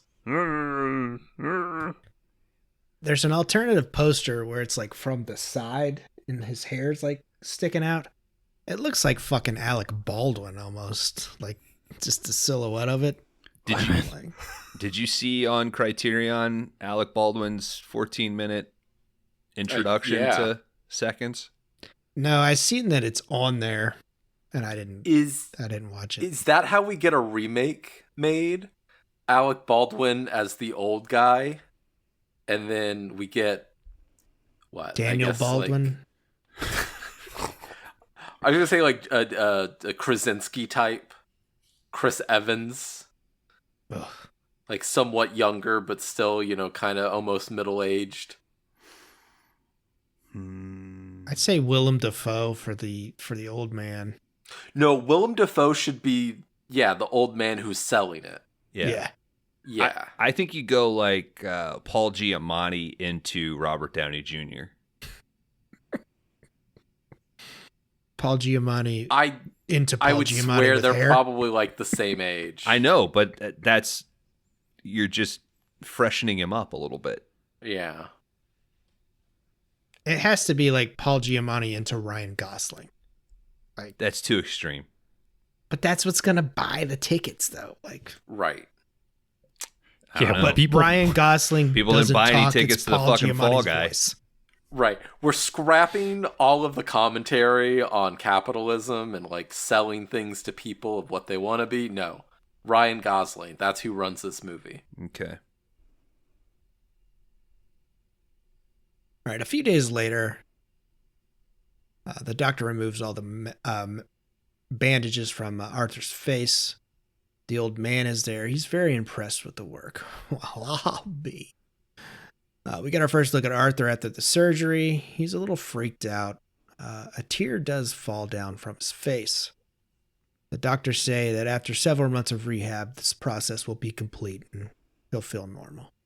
But the question is, can we sell a movie where we don't have, don't introduce Ryan Gosling until the 40-minute mark? I'm in. Will they stay? I think Giamatti could carry the first 40. Yeah. He's getting an Oscar nod for the first 40. Supporting. Mhm. Right. That's true. Yeah. You think people are walking out of Paul Giamatti? I'm not walking out. I'll walk out on Gosling, not Paul.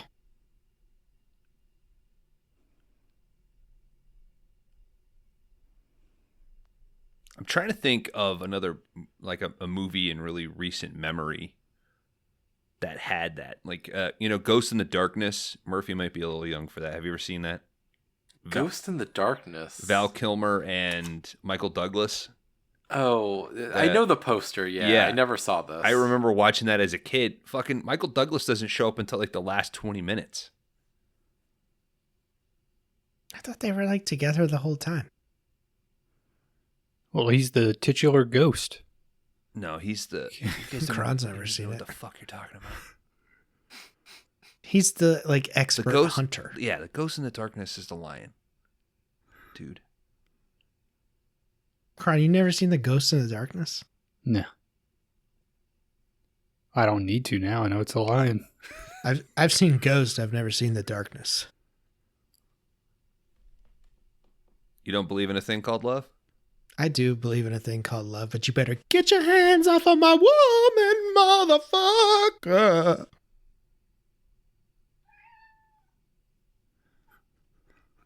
Murph has no fucking idea what we're singing. Nope. We get some quick shots Got of some Arthur. sympathy for the devil, though. Ah, told you. He's back. You've 360'd so many times. You're spinning like a Tasmanian devil over there. Fucking And I love it. Fucking Tony Hawk. Motherfucker, you need to do 900 by the end of this episode. All right, we get some quick shots of Arthur doing some rehab here. He meets with Devole. I guess his name is Devole. I'm kind of bummed we didn't get some classic 60s rehab with like that little belt thing that just shakes the Shaking shit it. out of him, you know? Mm-hmm.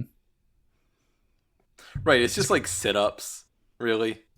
He's got like the one piece like swimsuit on with the stripes. That's probably more like 40s. Hands 20s, out, though. doing like a quarter squat.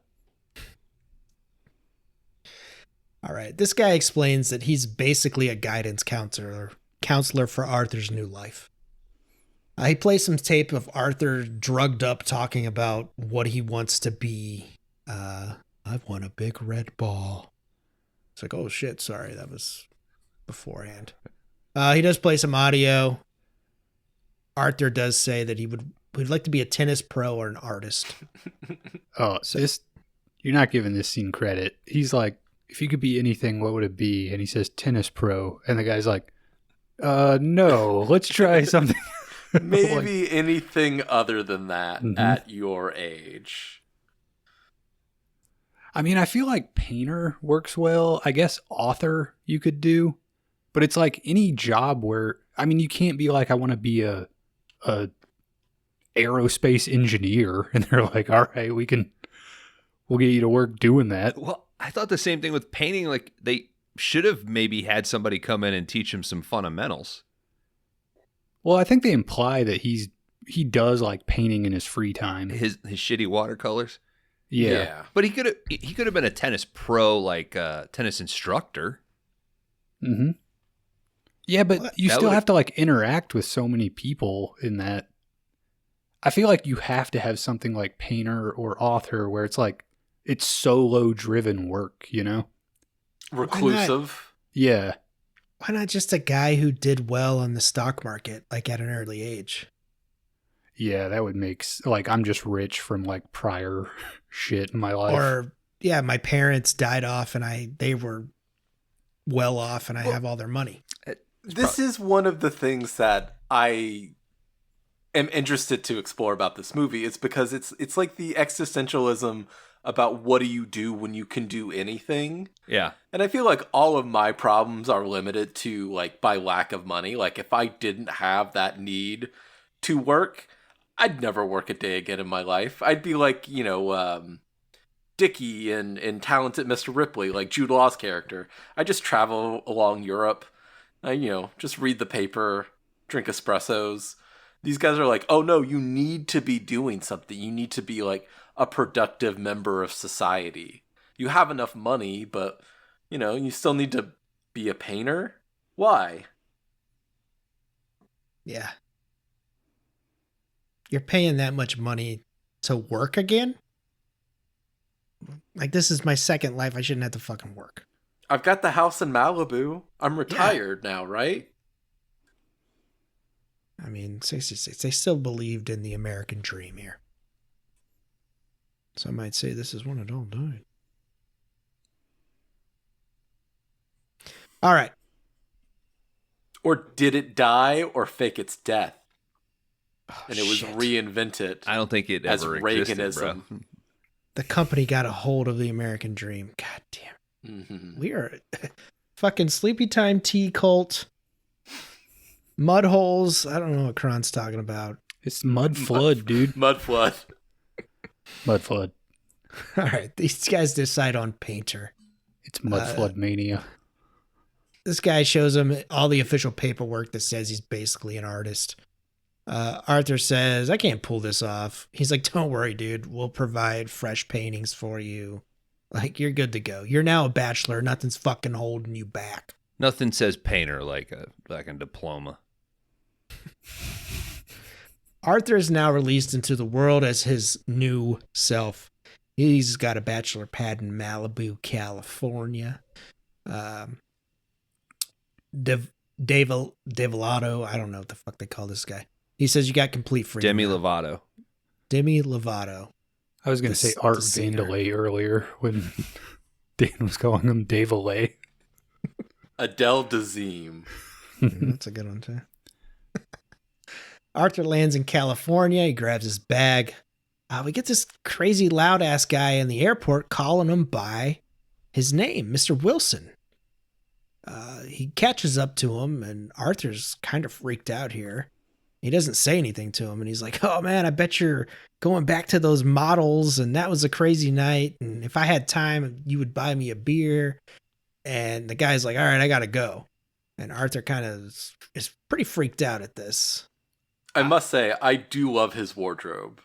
It's kind of that like trashy, sleazy, patterned, off-track coat and a betting hat. sort of. Right. Yeah. This is a setup. This is a setup, right? This is to get some outside, like stimulation, like to sort of trigger the name. I don't think so. I mean, I take it as he's getting somebody else's face. Well, I guess that doesn't work because if they would be faking that person's death. Well, I feel like they're recycling the bodies somehow, right? Like it's kind of there. You go, Kron. Because at the end, he's like, "No, I want to do it again," and they're like, "All right, we'll just reuse this." So I thought that make too. Sense then, yeah. I thought it was this guy is recognizing this One dude of the from Reborns. the original guy or one of the other Reborns. On my second watch, considering how much they reveal that they set up and control, I kind of like the idea that the company sets this up so it feels like an impromptu sort of connection to switch him. Mm-hmm. Like this is the first time out in the real world where somebody is just gonna like, "Hey Wilson, what's up?" And you get that that connection. Surely like somebody at the airport said his name or whatever, but because he does tell the butler who works for them, and he's just like, "Okay, yeah, that's fine. I'll report it." And it's just dropped after that. All right. As Murph said, Arthur does arrive at his new place. There is an assistant named John there to help him out along with this or through this process. Arthur asks John about the encounter at the airport. John just kind of shrugs it off like, "Huh, that's weird." Arthur tries his hand at painting, which doesn't look that great. He does spend some time getting used to his new surroundings, his face. He's still practicing the painting.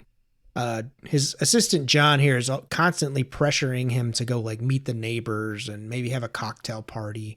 But Arthur's like, "I'm not ready for that shit yet." And he seems a little annoyed at John at this point. It's been a few days in his new house. He's mistrusting. I think he's purposely being annoying so they can. It reminds him of his wife, so they are weaning him off of. You're a bachelor now. A nag. Well, then they should have had a super normal kiss. As Arthur walks along the beach, he likes to take walks on the beach. He comes across a lady. She does introduce herself as Nora, and he introduces himself as Tony Wilson. And we will take a pee break. All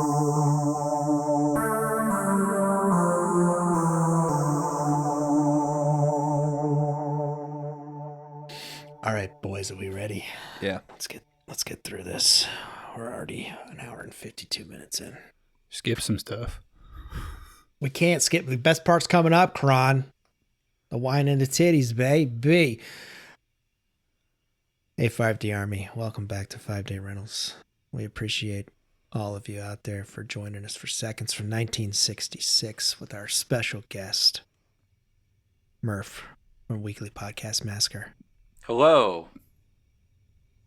Thanks for joining us, as always. Again, tell the people where they can find you. Weekly Podcast Massacre at gmail.com. Thank you, everyone, for listening. No, sorry, I just go into the automatic exit speech. Actually, I think from this point on, you should call me Greg, because I'm going to be changing my... No. Whoa. Holy shit. Let's see. You got to talk about seeing something at the New Bev. Right. And LA then some traffic. pinball. LA. Yeah. Yeah. Hitting the pinball. Mm-hmm. My glorious mustache. Mm-hmm. Yeah. It's a sweet mustache, that guy. Think he knows it. I think so. I feel like he'd be like, no, it's not that great, guys. I mean, Kron, yours is pretty fantastic as well. Like, do you get stopped on the street ever? Mine's just getting too much white in it. Like It's great. you know, I love it. it's got a real salt and pepper thing. Shows some character. Well, when I get my rebirth, I'm going to switch with Greg. So They do dye his hair. Yeah. Bones, you got a pretty thick stash going there right now.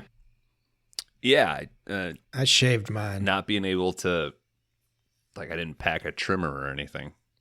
So, and I'm debating, the algorithm is throwing me beard videos. And a guy on there said, if you can get past it after a few weeks, to not trim the mustache and actually just force it to, train it to the sides. But it's starting to get to the point where it's going to be a little hot, so I'll probably clip it down to a 1 or a 2. Yeah, I did a full. Got rid of everything. And my wife's like, you look 15 years younger. It's like, oh, thank you, dear. You, not so much. Now go back to your bed. Now go cook me dinner. What are you doing out of the kitchen? Do you know who I am? yeah, Do you know- don't you know who I am? Do you know who I am? All right, where we left off in seconds. Murph, thank you once again for joining us. Yeah, man. We appreciate it. Arthur had just met Nora. Nora gives her respect to the ocean, and she goes into the ocean and asks who Tom Wilson is. She comes back out. Arthur asks her about it. She's like, "What did it say?" He's like, or she said, "Mind." It says to mind her own business. So off the bat, this lady's cuckoo, right? Mm-hmm. If you ever had a chick that talked to the ocean, are you continuing that day or? Yeah, I mean, with her. I'm Feel it continuing the Well, day, dude. I yeah. mean, I ain't trying to get married, you know. First off, I'm going to question if she's a mermaid. It's an excellent Take your point. pants off, But baby. she can talk, though. Well, She's got 2 legs. I think mermaids can talk, right? maybe we'll get, not in the Little Mermaid, Yeah. but maybe Bones we'll is get to going that Little point. Mermaid. Yeah. Yes. She starts combing her hair with a fork. Are you trying to like lighthouse this shit, Murph? Well, I've always said, it depends on which fun top you want. She's got some fun tops. Wait, are you talking fish on top, lady on bottom? Oh, Kron's getting my message. Oh, That's the fun way around. One could argue that's the more important scenario. Wait till we bring the lore to the podcast. You wouldn't be kissing them quite as much as they would. You could just put your whole head in their mouth, huh? again, I think the I'd be propor- kissing if the, more. If the proportions are correct, right? Somebody's got to be into that. There's a group of dudes that are just into that. That's the only way. Like that, it's the only. I can only get off by pushing pictures of stoplights now. It's fucking weird. Oh, I thought it was the trading cards you guys are circling around. Great, Kron, you got that Venus picture? No, I started. I put some shelves in the office, so they're actually in one of these boxes back. I'd have to dig through. I don't know where I moved mine the other day, and I don't even know. I think I put them on the bookshelf back here. Bones is looking. That is a card collecting box, dude. Bones is opening his binder. This is the mailer that came with Brantley's VHS of his documentary, Everything to Entertain You, available now. And I used it to. It houses 5-day rental stickers. Let's see if I can figure out which one of these Murph would like. Which one of these is the most fish-like lady? Only on top, dude. All right, this one. Yeah, what this lady's wearing up top? She's got it. This reminded me of Tina Turner and Beyond Thunderdome, kind of like the chainmail thing that she's wearing. But you could also I was hoping you were going to say Beyond Thunderdome. Yeah. Yeah, this is a little. This is like you could say this is a little scaly. Ooh. What's her name? Well, yeah. Porcelana. She was named after a toilet. in Hustler layout 1990. Dimensions 34, 22, 33, 5'8", born 1971, 112 pounds. While on the outside, Porcelana looks like the ideal aristocrat's girlfriend. She admits to being an insatiable back alley girl. Oh my Christ, dude. Yeah, dude, you might be able to fish her in the back alley with a bag of ground beef. Give me all you can and I'll still ask for more, she winks. Ow! God damn. What a great time, huh? We should read one of these on every episode. I'll move it to the back of the stack so I don't embarrass myself and read it again. I could not handle that. It's it's like a 12-year-old driving a Ferrari. Murph, you're the only guy that knows these really exist. We're not just bullshit. Did Chris get to see one on the pin? Oh, I think maybe you did hold up Venus Yeah. for Chris.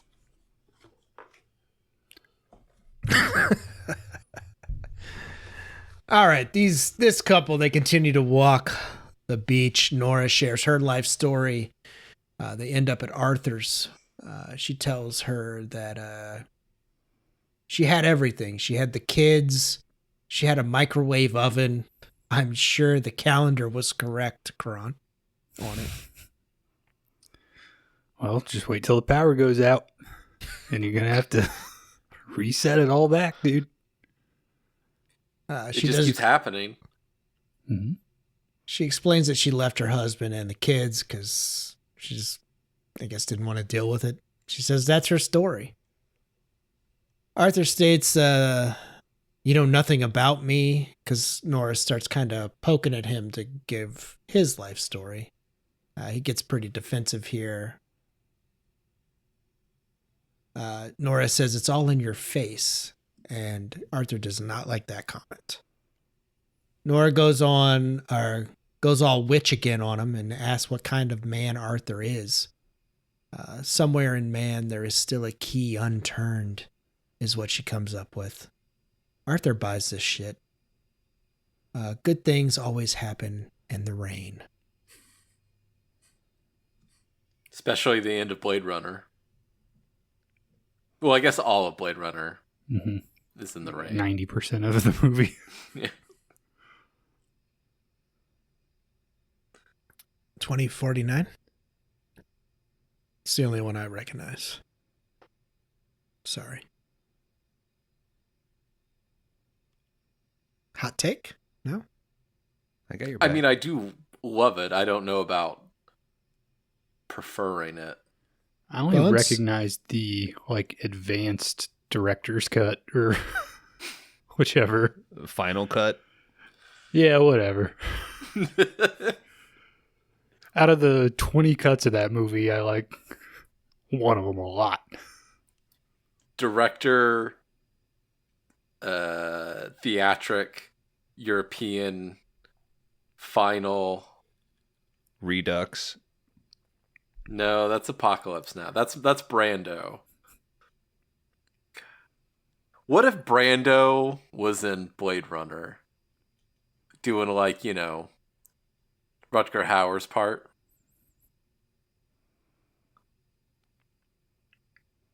I think Rutger Hauer's like the best part of Blade Runner for me. I don't know. Blade Runner has always been a difficult movie. It's a sleepy movie, bro. The Royal Tenenbaums, same thing. Like, I just don't. Shut up. I just don't Shut get up. it. It's me. It's not you. I know. Everybody else But loves that's why that you shit. should shut up. And I'm just like, these kids play tennis, smoking cigarettes. You're a terrible father, Ben Stiller. And his father was a terrible father. Dude lost his wife, bro. Nora F1's it out into the highway with Arthur in tow. She's driving like a fucking maniac. Well, when you figure out you can just recycle your body, you start playing pretty fast and loose. Kron, shut the fuck up, dude. Shh. If I was at Arthur, I'd be like, yeah, fucking floor it. Who gives a shit? You think he does get to the point where he's like, I don't fucking like this. I'm just gonna get fucked and shit faced. Yeah, Yeah, we see like, it. We see it in like Oh, two yeah. scenes. I think that's the scene that we get to in the movie. Yeah. I think whenever he sees his new face and he cries, he's like, I've fucked up. He regrets it at that moment, I think. Well, he never really wanted it. Mm-hmm. He was kind of talked into it, yes. I think at a point he needed something because everything else was not fulfilling, and it was just being offered like, hey, this is the way you can be happy. This is it. It's now here in front of you. Your whole life has led to it. We might as well just go ahead and take the leap. The whole blackmailing is just the push that he needs because, as we get to later, like his wife is like, he wasn't doing anything. His hobby was, boating in the summer, doing crosswords on the train. He didn't really have a life. He thought about money every day, and it drove him mad to the point where it was consumed him. And now he died besides like all of the passion. This is another chance for you to have that. You might as well take it. Well, and his revelation is that it's less about living as somebody else or looking elsewhere. He keeps going back to, you didn't give me any choice.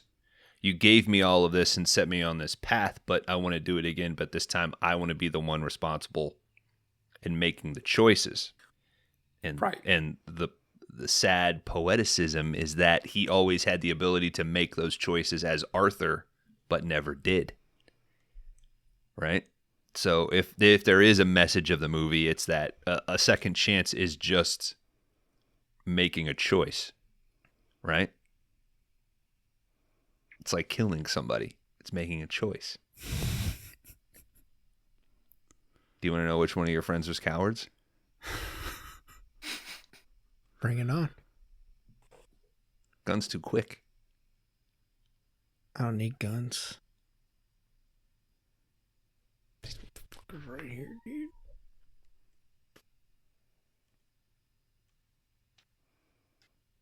See how Dan's got tats under the arm, dude? I'm a pretty tough, That's guys. a pretty tough guy. I'm a fucking tough guy, okay?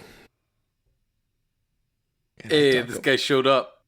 talk about a tough guy. movies. I'm a tough guy. Yeah. I'm gonna go see a Scorsese. I'm tougher than Full that. tough guys. I'm tougher than the tough team. I'll tell you that. Yeah.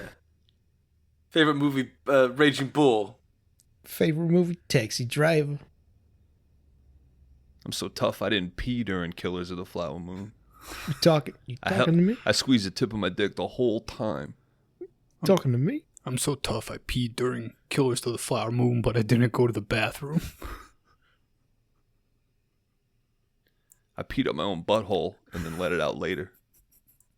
I peed during Killers of the Flower Moon. Into your Dune 2 bucket? Nah.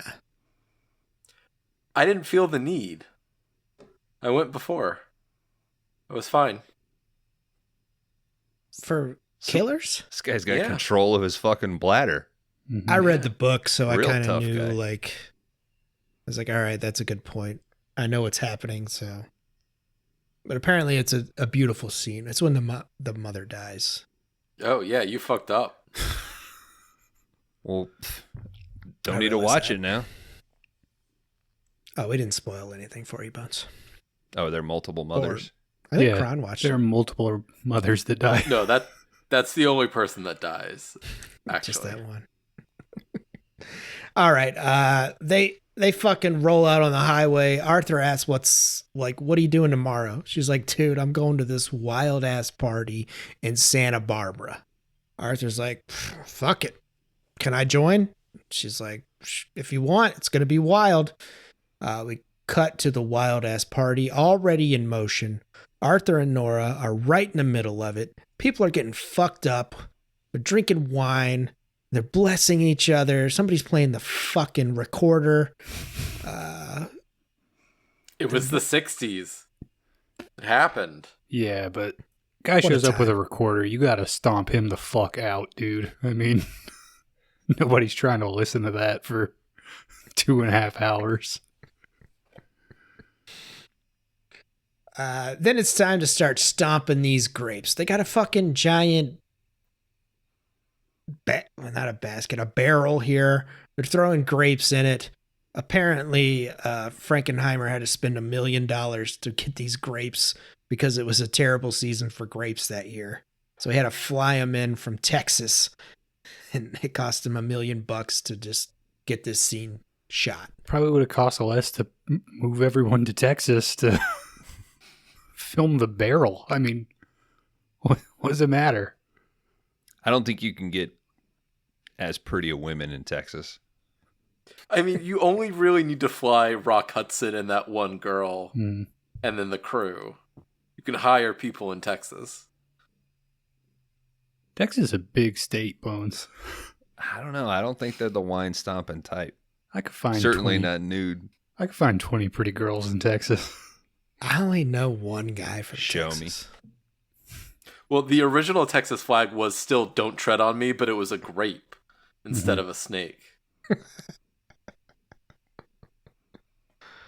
I get All the right, I get the purpose of this scene, but I feel like it goes on way too long. Is this Frankenheimer just adding in the hippies because it's 66? Yeah, it's like, wouldn't it be like beatniks at this time? I feel like they're not like full-fledged hippies at this point. Well, Hey, it's Malibu It's loose. the crossover. Yeah. You know, it's like with the later seasons of Mad Men, whenever Don goes out to California and everybody's a little bit more. Hmm. They're not quite hippie, Yeah, it's but they're a before little Woodstock. bit. Yeah, Yeah. But it's still, he's so uncomfortable seeing other people like express life and not be worried about all the things he is. And it's such a remarkable transition. And seeing him and seeing everyone actually, being happy to be alive and being forced to feel that same way, being covered in like dirty grapes with a bunch of naked people that are probably, there's some fucking and pissing and shit and like going on. Like it's just a whole, cycle of life, and he's fully embracing it for maybe the first time in decades. And it is a breaking point for his psyche. And I don't think he can really understand how to live this way.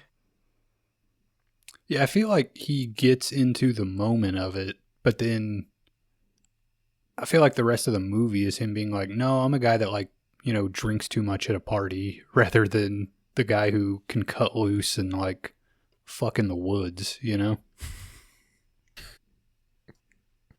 Well, to your previous point, Kron, this is where I really start to notice that this movie is ultimately just a few sequences that are really stretched out.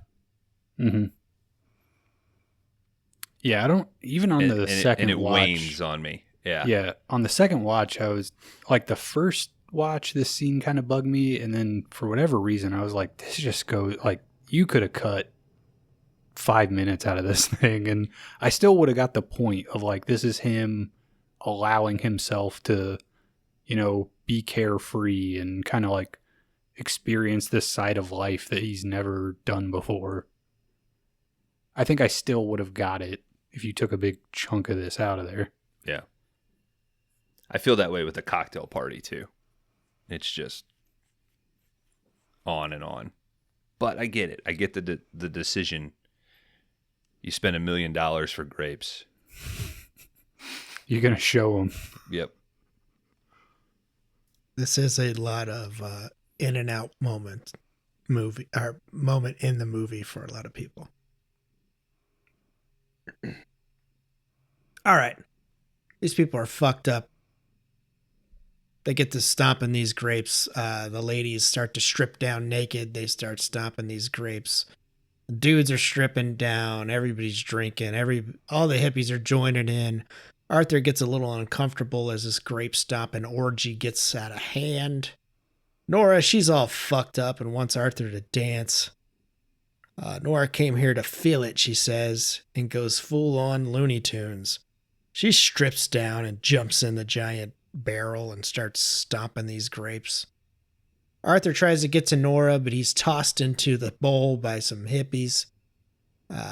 Arthur pleads with Nora to get out and stop all this behavior, but he's pretty much trapped in there, and they begin to pour more grapes over his head, and he finally realizes and accepts the joys and pleasures of this old grape stomping and actually enjoys himself.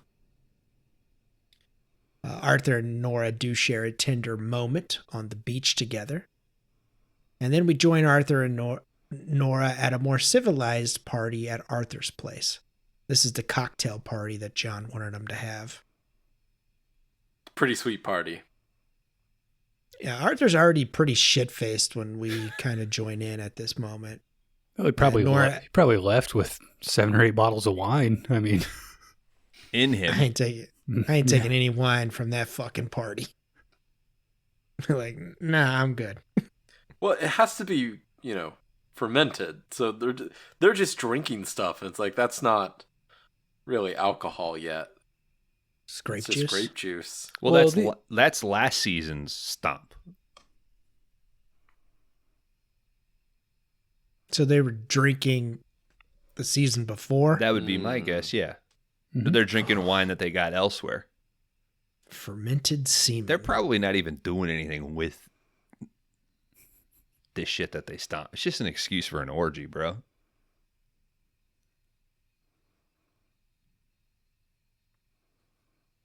This is where I ask you if you guys would participate in an orgy. Couples, when people say like, oh, me and my wife, we do like game nights, they fucking swing, dude. That's what that shit is.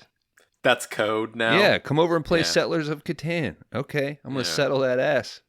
That's a key party.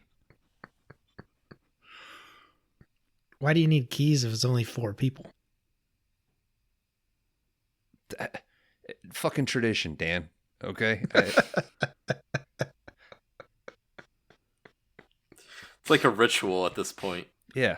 You have to put the keys in a bowl. 4 people show up to church.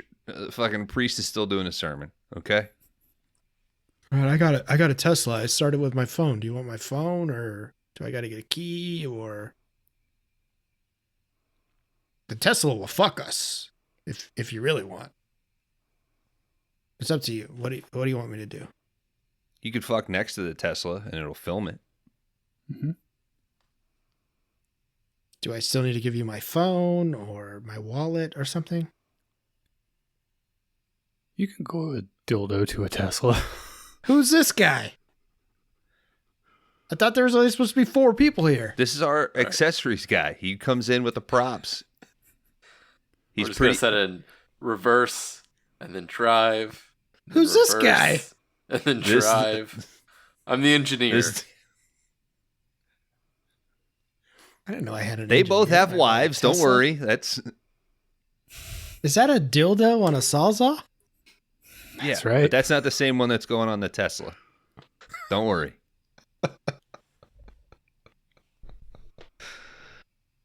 right, goddamn, I don't even know where I am at. Now We're at I'd this like to party, make an he offer drinks too for much. 4 wheat for 1 mineral. I'm the one guy here who actually wants to play Settlers of Catan.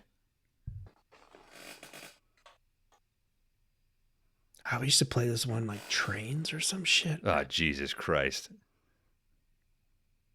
It was Ticket to it Ride? just went on yeah, I think that's it. Like you got to put you got to go your path or whatever. Mm-hmm. I think Dan's talking about dominoes. No. If a couple says, hey, you want to come over for game night, we're going to play Ticket to Ride, that's code for Human Centipede. And we're in. Not the middle. Yeah. Dibs on caboose. We're both fronts, so hope you got 2 centipedes going. Nora asks Arthur to settle down. He starts making out with her. He says, as soon as these people leave, I'm going to attack you. Nora responds, you dirty old man. And Arthur kind of takes that as like, oh shit, she called me old. Like she really knows who I am. She asks him to ease up on the drinking, and he promises to behave and not drink as much. Nora tells him she thinks she loves him, and he calls her an ocean. You're evil, you know that. You're just evil. It's a very strange scene. I believe this is the part where she says, or he says, as soon as these people leave, I'm going to attack you. Yeah. Which is flirty, but almost in a threatening way. Like, he doesn't seem as flirty as it should be. I call it being assertive and direct. Mm-hmm. So You don't get to almost be president of the bank by pussyfooting around. Got to make yourself known. Mm-hmm. I'm getting ready to attack the president of the bank. Kron's going full inside man over here. Arthur meets some of the people at the party. He meets a lawyer from Harvard who runs off with Nora. He chats about the climate. Did you get this guy's name? Henry Bushbang. Yeah. Introduced Henry Bushbang. It's a good name. I thought it was Hank. Well, you call him Henry Hank. is a... Oh, Hank. Okay, he starts calling him Hank later on. That's right. Yeah. Yeah.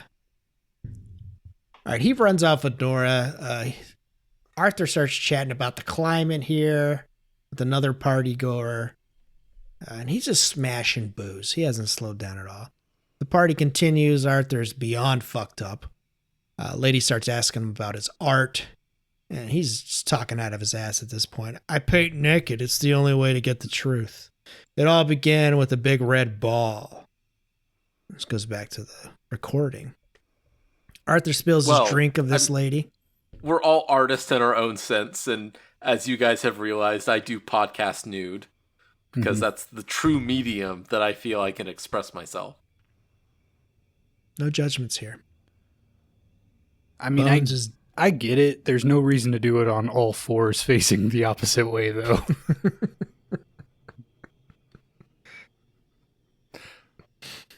Also, if you could move the mic away from that bowl of milk you've been slurping out of, okay. that would save my edit time. Right. I'll make sure about that. We've seen some winking that was pretty impressive. It's the window to the soul. Or colon. I forget which way it goes. Get some sunlight in there. You'll be all right. Mm-hmm. Get your vitamins. Mm-hmm. While we're here talking about buttholes, can I circle back to the human centipede with thinking about it as two fronts?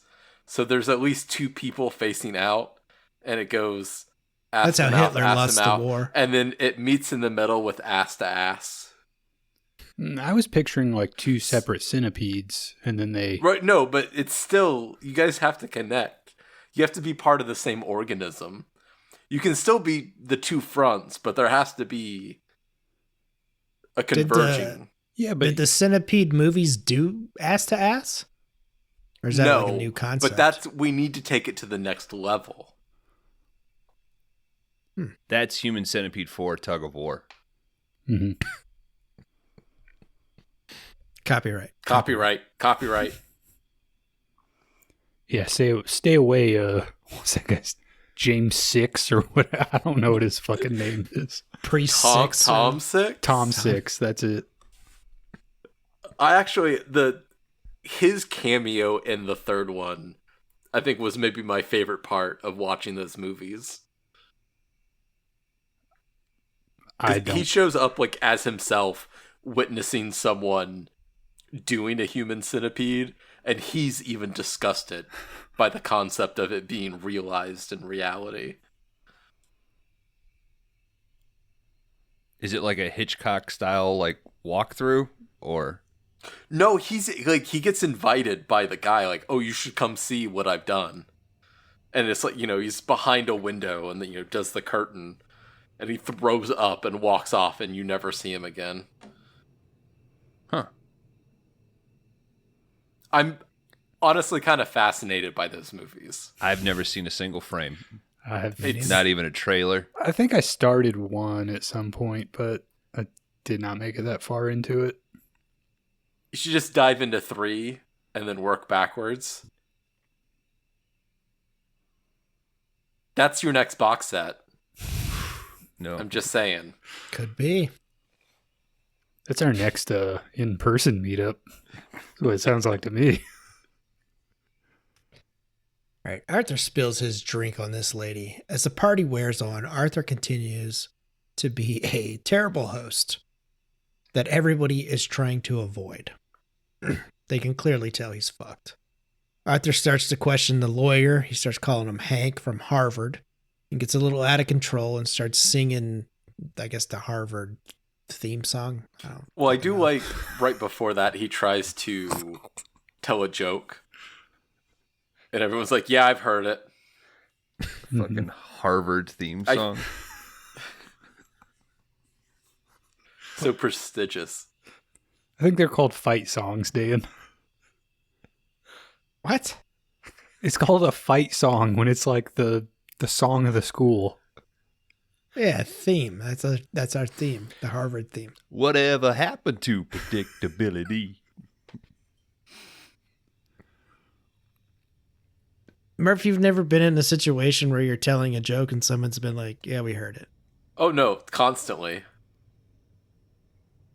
This happens to me with like fucking Instagram. My wife. I'd be like, yeah. She's like, I know how to do math. He showed me Just that rubs it one. in your face. She's like, you need to watch these math videos. This is Bones. He doesn't know how to do math. Dan, He's just pointing at a guy to imply that he knows how to do math.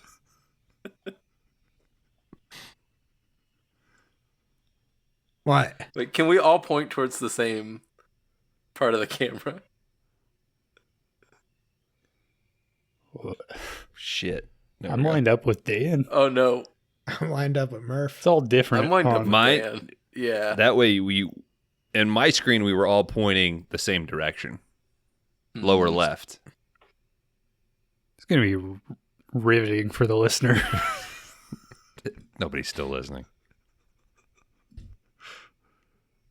Just don't do that. It fucks It's me fucked up. up. Put it back, dude. Fucks me up. No, I don't like that. Yeah, Murph's the only one off. No, my screen. not on my screen. No, Murph, Dan, you're the Murph, only one Murph off and me. I are correct. Oh, I'm lined up with Murph on mine. I'm lined up with Kron and Bones. One of you might have a mirror on. What? Get back to the plot of this fucking... We can't be pointing at shit for... Go back to the movie.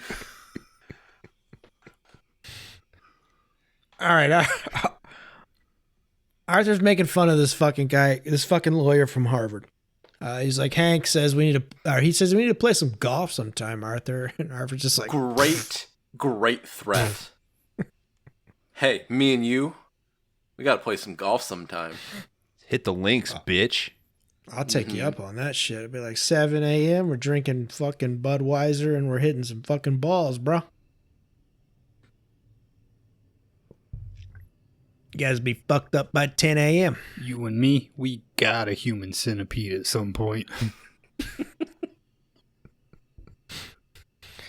All right. Arthur scoffs at this. I'm like, fuck off, dude.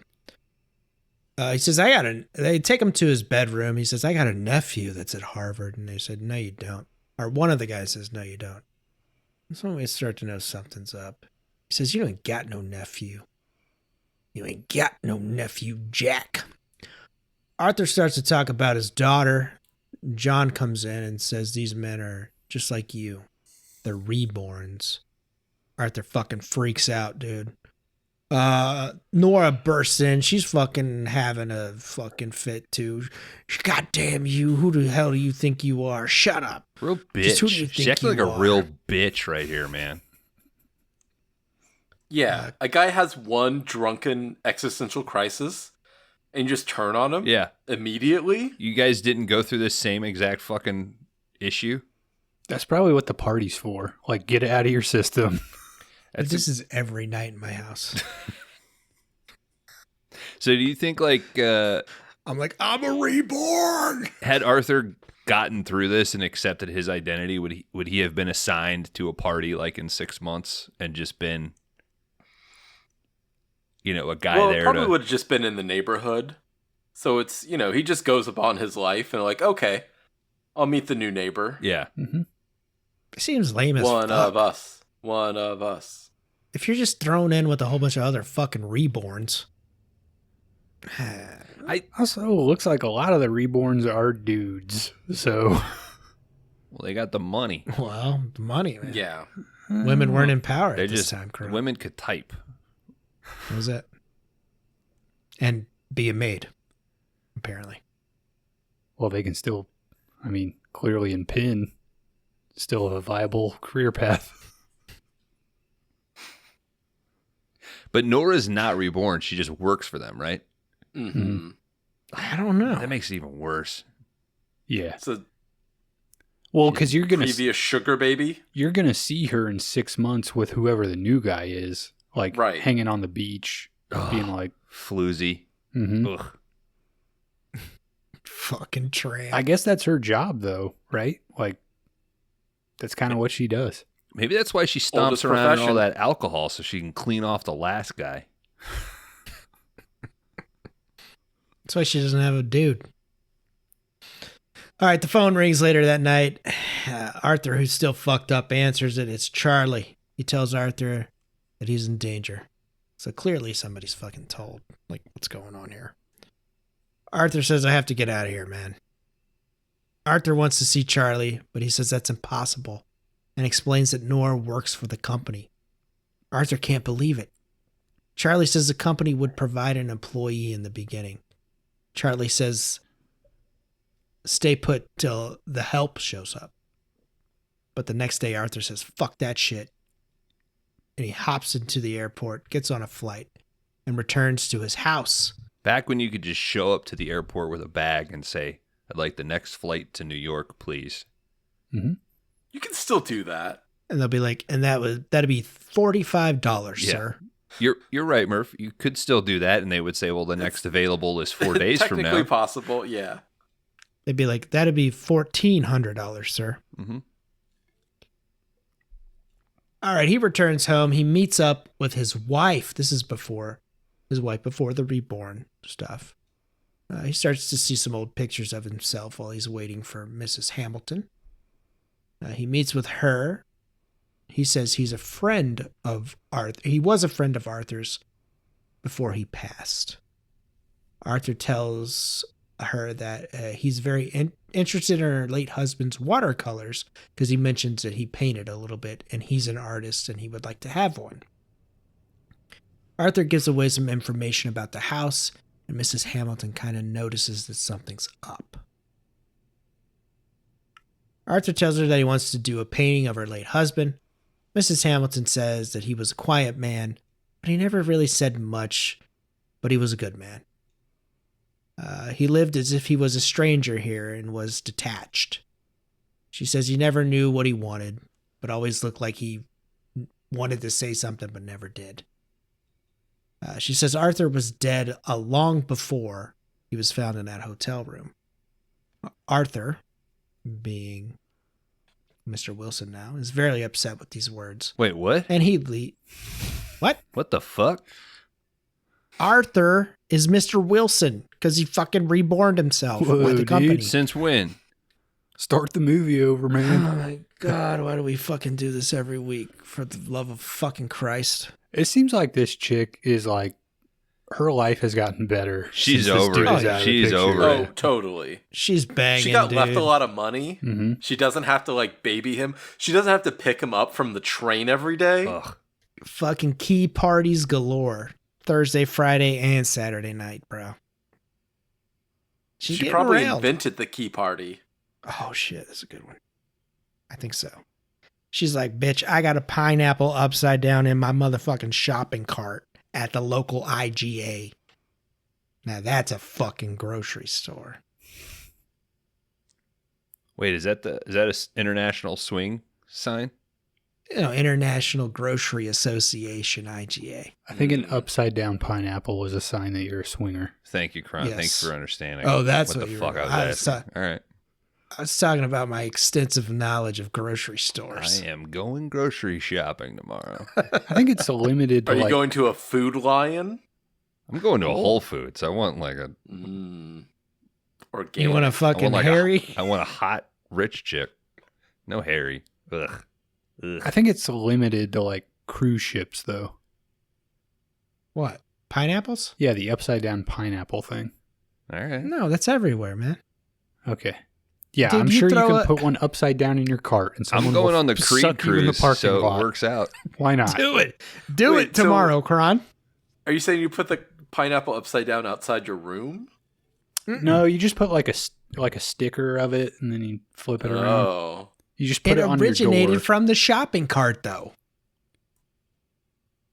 You don't know about no swinging, dude. So you saying you go You to swinging and the missing. grocery store, you get a couple other things, because you can't just have an empty cart with Yeah, what's holding it a up? pineapple upside down. It's got to be like, deli meat or You don't- loaf of bread. You don't want to look Where you put your kid? too desperate.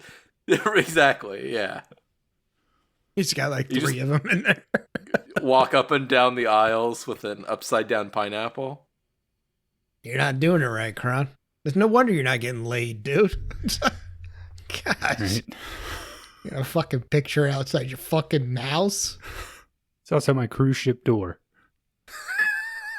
It only works on cruise ships? That's what I heard. I heard it's like if you're on a cruise ship and you put a sign on your door, it's upside down pineapple, then it's basically like the door's unlocked, come in and fuck.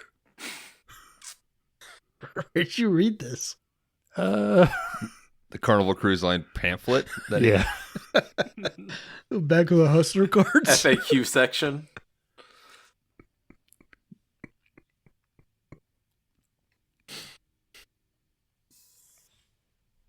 All right, where the fuck are we? Just go to the All right, end. yeah. Arthur takes the trophy from the beginning that Charlie referred to. As he's walking away from the house, John and some other goons from the company pick up Arthur. He tells them he wants to go back to the company and start all over again, but this time he wants to make the decisions. He asks John if that's possible. He says, I think so. Back at the company, Arthur says there were some mistakes made in his case. Mr. Ruby asks him if he can sponsor a new client for the company, and they will gladly let you be reborn again. Arthur says he would have to think about it. The company takes some photos of him, does some measurements and all this shit, and Arthur kind of thinks this is weird. Arthur's trying to ask what it is, what all this is for, but they ignore him. This is also where we learn that it's been a year since he's had the original surgery. So I think that's a great, time jump. You haven't really had any experience of what he's been going through, but it's been quite a while to try to get into this mindset, and it's still not possible. Yeah, it feels like it could both be a year or 14 days. It's like, Right. I don't know if that was effective for me. Yeah, I was going to say it's a little. I get that maybe because they mentioned that he's going to be in rehab for a few months, but I don't know how effective it is at conveying that he's in Malibu for that remainder of time. Just walking up and down the beach. It's not that cinematic to have someone continuously doing nothing. No, but you could have thrown in a montage of several bad canvases thrown at the trash. Like the montage of a writer like throwing crumpled up paper. Like, okay, it's not a montage, but he does have the one scene. But I was gonna say, like, it's hard to have a montage in California when the seasons don't change. Like that's how you usually experience it. Oh, there's leaves now. It's fall. No. Murph, that's what mustaches are for. Yeah, they could have given him a shoddy beard that he had for a scene or two. We haven't even really talked about how good Rock Hudson is in this movie. He's particularly good at the scene with the wife, I think. Yes. Because it's the hiding of the reaction that that's going there. Yeah. Like he's so hurt by these words, but he's internalizing everything to really reflect upon his choices and saying, "Oh no, I know now I can do it better. I can do it." And it's the only extended period of time where he's not fucking cranked up to 11. Either screaming at Nora, being drunk, or being carted to his death. Or grumpy. Yeah. Right.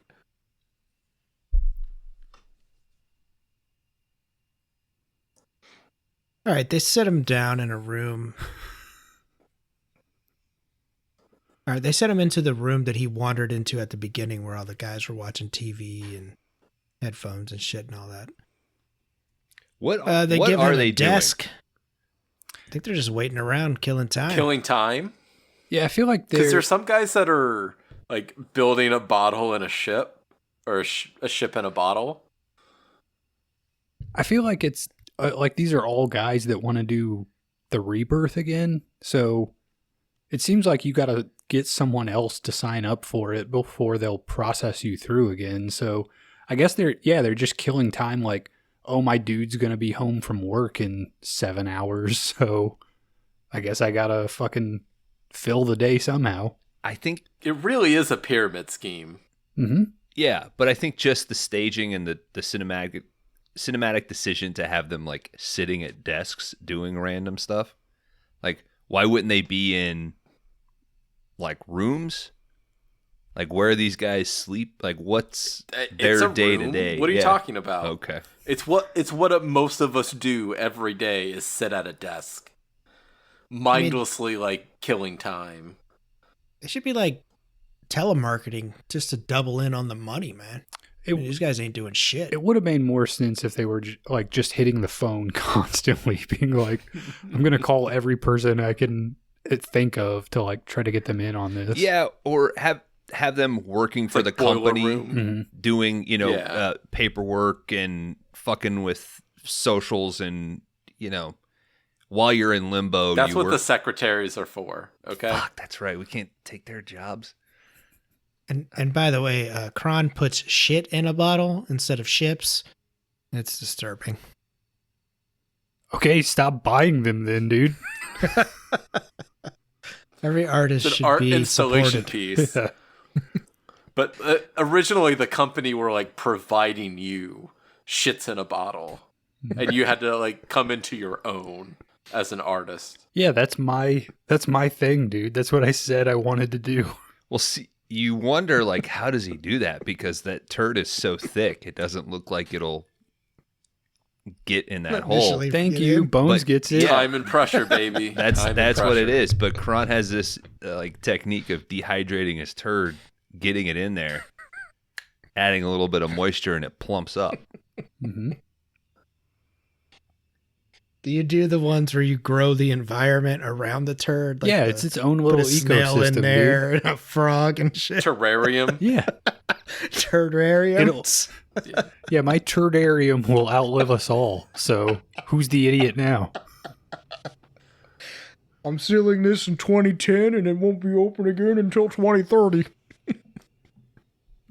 No, 2090 at least. Mhm. Oh, That's how the aliens are going to be able to, like, reclone the human civilization. all those Krons. Yeah, and they're all gonna be Yeah. me.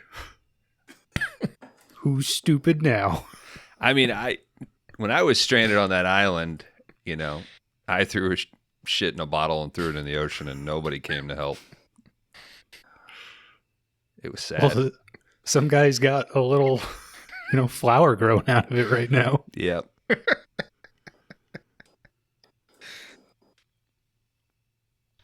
I mean, this orchid looks great. All right, they give Arthur a desk, and a man comes in, hands out some pills as well. Another man says, "Hello, Arthur. It's Charlie." Arthur asks, "What are you doing here?" Charlie says, "The same as you, waiting."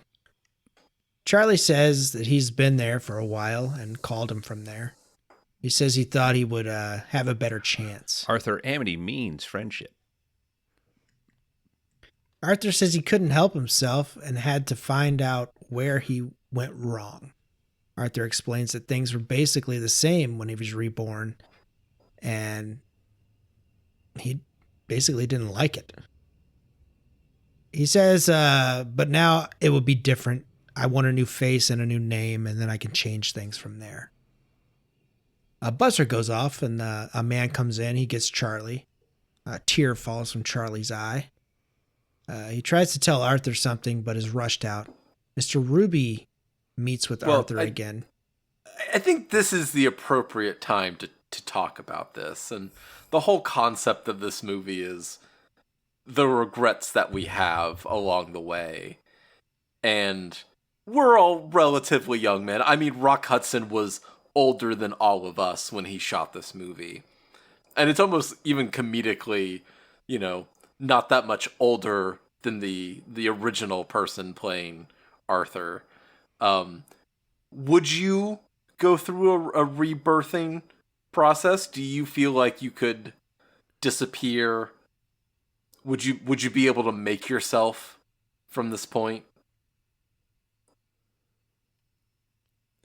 I think Just like so. a jettison on this life? Yeah. I think before going through all the trouble, I mean, you can just disappear, you just grab a bag and go. Like, in the 60s, definitely. I feel like we're robbed of that American dream of being able to do that. Skipping out on rent and it not meaning anything. yeah. Yeah, I think I could. But I got mean, 2 kids, so you, yeah. You literally could just abandon your life right now, though. Like, who would... Like, I guess if you threw your phone away, right, and you just, like, went and lived in the woods in a little cabin, like, nobody would find you. I think Well, those are two until different, like those my are two mail different bombs things, though. eventually come back to me. Mm-hmm. Until your fucking... Right. Until your sister-in-law sells you the fuck out. Bitch. I think if you still wanted it bad Fucking enough, narc. though, like, you could just pick up and leave, I think if a company, if a van rolled into my driveway that said the company on the side, I'd go get in. I'd be like, okay. Well, it all starts from him needing some sort of excitement in his life. Someone handing you an address, a mysterious phone call from a dead friend saying, "Oh, you should go through it." Like, he wants something because it's boring. He's done everything they expected of him. He got all of the things that they told him he should get to have a happy life, and he was still empty inside. He needed this excitement. And Yeah. But I think I needed more of that, Murph. Like, yeah. I need him going and buying a Corvette or something. You know what I mean? Because I don't feel like... I don't know. I don't feel like he's done enough. Like, when he lists off he gets his in a shit... sports car with a hot girl going down the California highway. That's How much true. cooler is that? But that's after the fact. Doesn't he even say something though where he's like I thought this would fix it, but it's all the same, like boring parties and shit. Like it's just he's in a new body, but it's all the same stuff that he hated about his old life. So you just don't have to wake up and go to work hungover. Mm-hmm. Sounds great. Bones, you doing it? I don't know. I mean, certain aspects of my life that I would like to change right now, but I think the thing holding me back is my personal decision in that, right? I don't think I have the personality to have a pretty face, so. I think you got a pretty face. Well, I thank you, but were I to get a prettier face, it'd be useless on me. I mean, we're all pretty good looking guys still. I don't know, but I'm also torn because you brought this up earlier, Murph, like it's one thing to just say, all right, we're erasing who you were before and you're just going to live in luxury and not have any responsibility. And apparently from their previous attempts, they realize, oh, you have to give somebody something to do. In his case, being a painter or whatever. What would I do differently? There's not much right now where, like, my passions, I still kind of do. I don't know if I myself have the individual drive to continue to, or to seek out that stuff if I didn't do it already, right? Like, I'll never direct a movie.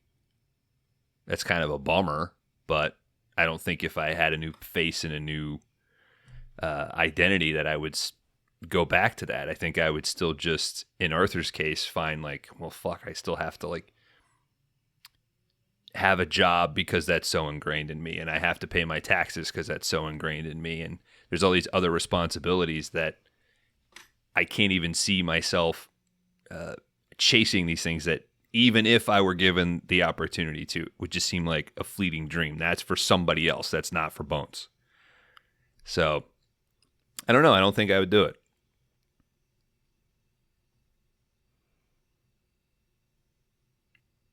Oh, I'm so there. I could fix all my problems. It's just not right now in this body, in this job. I just be like, I can do it better. What's my yearly income? Oh, okay. Yeah, make me look however you want. I mean, that's 90% of most people's problems, though, right? Like if they just had a safety net of income, right? But that's even what this is saying, is once you have these things, they're telling you should have. The luxurious home in the suburbs, like the wealthy wife as well. You know, he probably doesn't even need to work at the bank. All right. Yeah, you probably could just retire and like paint if you wanted to paint, you know? Oh, again, we're going to go back to the game and we've opened this can. I hate these stories when they are about a rich person who I cannot relate to, right? And then they're like, oh, they're lost or they're lonely. And we're, as the viewer, supposed to take it as like, well, even if you're rich, you're still going to have all these problems. No, fuck that. That shit is a fucking fantasy. Like, I genuinely think like most people, if they were given that safety net to be able to just ease up, a lot of problems would go away. Lottery winners who like blow it all in like 5 years. Yeah. And then they're right back to where they started. Like they're given this giant leg up, and it's still ingrained with you because it's more than like nature versus nurture. It's just what society has beaten into us. And you have to spend, you have to want these things. And could I do it differently? Is the grass really greener on the other side? But that's what I think the American dream has soured into. But the American dream used to be, it wasn't you're a trash man and you win the fucking lottery and you blow everything. Because that's the famous story I always think of, is that UK trash man that hit the lottery, lost it all in like 18 months and then went back to being a trash man, like further in debt. But the American dream should be about a gradual increase in comfort, right? Not necessarily like dream being in there is a little bit, it's a little bit of a misnomer. It's the idea that you and or your next generation will be slightly better than where you started. Not necessarily going from paycheck to paycheck to having $5 million. The point that I'm making is people will stay in a shitty job because the idea of saying fuck you to your boss, losing your job and losing your place within 2 weeks is absolutely terrifying.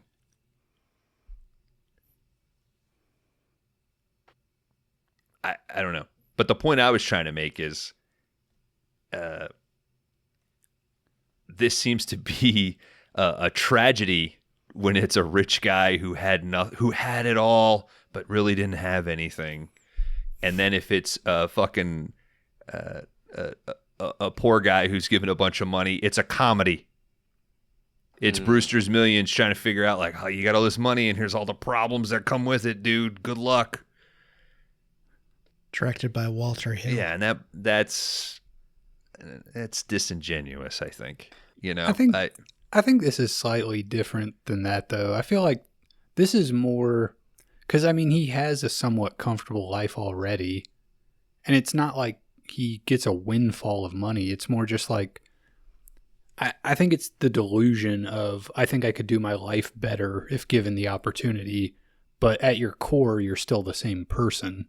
So it's like, it doesn't inherently change anything just for you to say, now I live in California so I can do all this stuff that I want to do. It's more just like, well, if you wanted to do it that bad, you would do it right now. So, you know.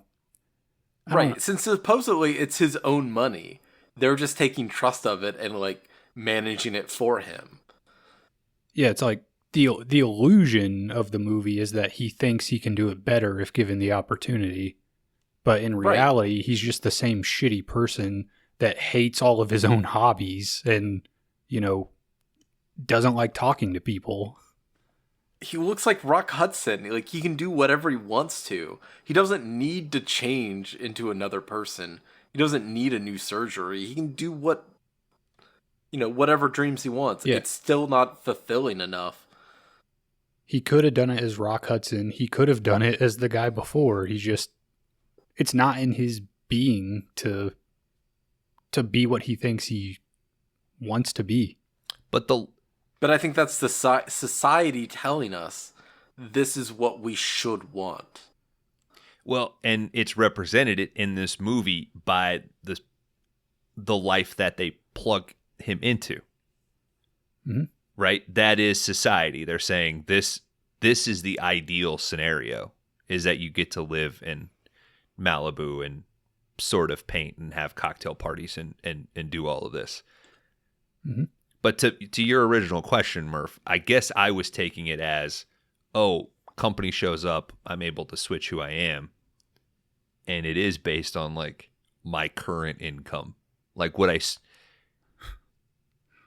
I switch my personality and my face and all of this and live by the same means? No. If it was, all right, we're then going to give you $5 million in a new face.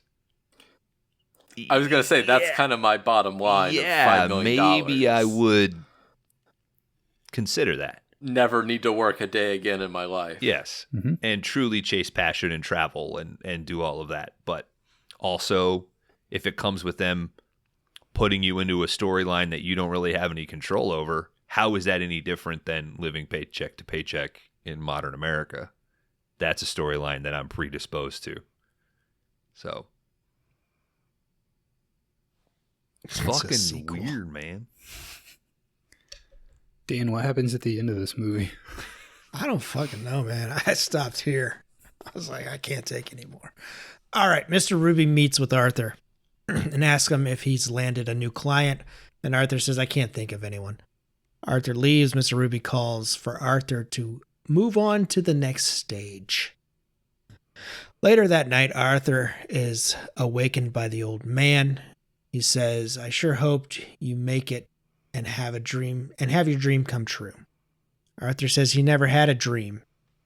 He says, the next time around, I need to make my own decisions.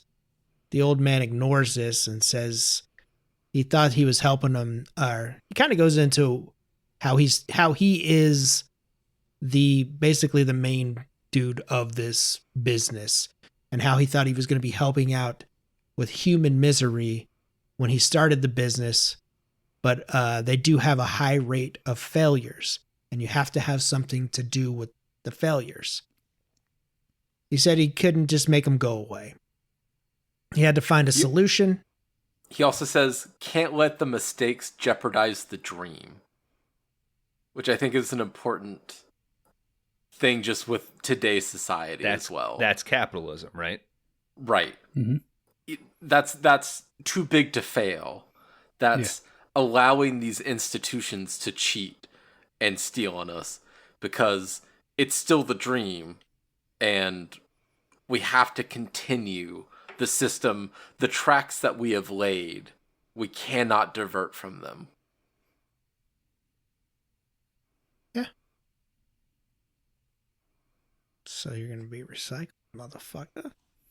All right. The old man goes on to say that life is built on wishes, and we can't let mistakes ruin that. The door opens, and they bring in a bed for Arthur. He says he's going back to surgery. The old man says they have a match for him already. It's quick. The old man says everything will be fine. As they're rolling him down the hallway here, we got a man that comes in. He asks about his faith. Arthur asks, what's going on? The man says he's going on to the next stage. We all have to meet our creator. They gag Arthur as he freaks the fuck out, starts screaming all the way down the hallway. That's a pretty intense shot there. Once in the operating room, they shoot him up. Well, we don't want to talk about the rabbi, priest, and minister. Yeah. He can serve any religion that you happen to be. Yeah. Goes through them all. I'm a Hindu, I'm a Buddhist, I'm a Scientologist. Get Will Smith in here. Which denomination has like the longest last Get your rites? name out of my fucking mouth. That's what I would want. Prolong. What was that, Bones? Nah, it's okay. Well, I'm sure Lutheran has like a lot of, it's like about notes, basically. Yeah, you'd want like a days long, final rites or whatever the equivalent is. I do think they should have drugged him while he was in his bed.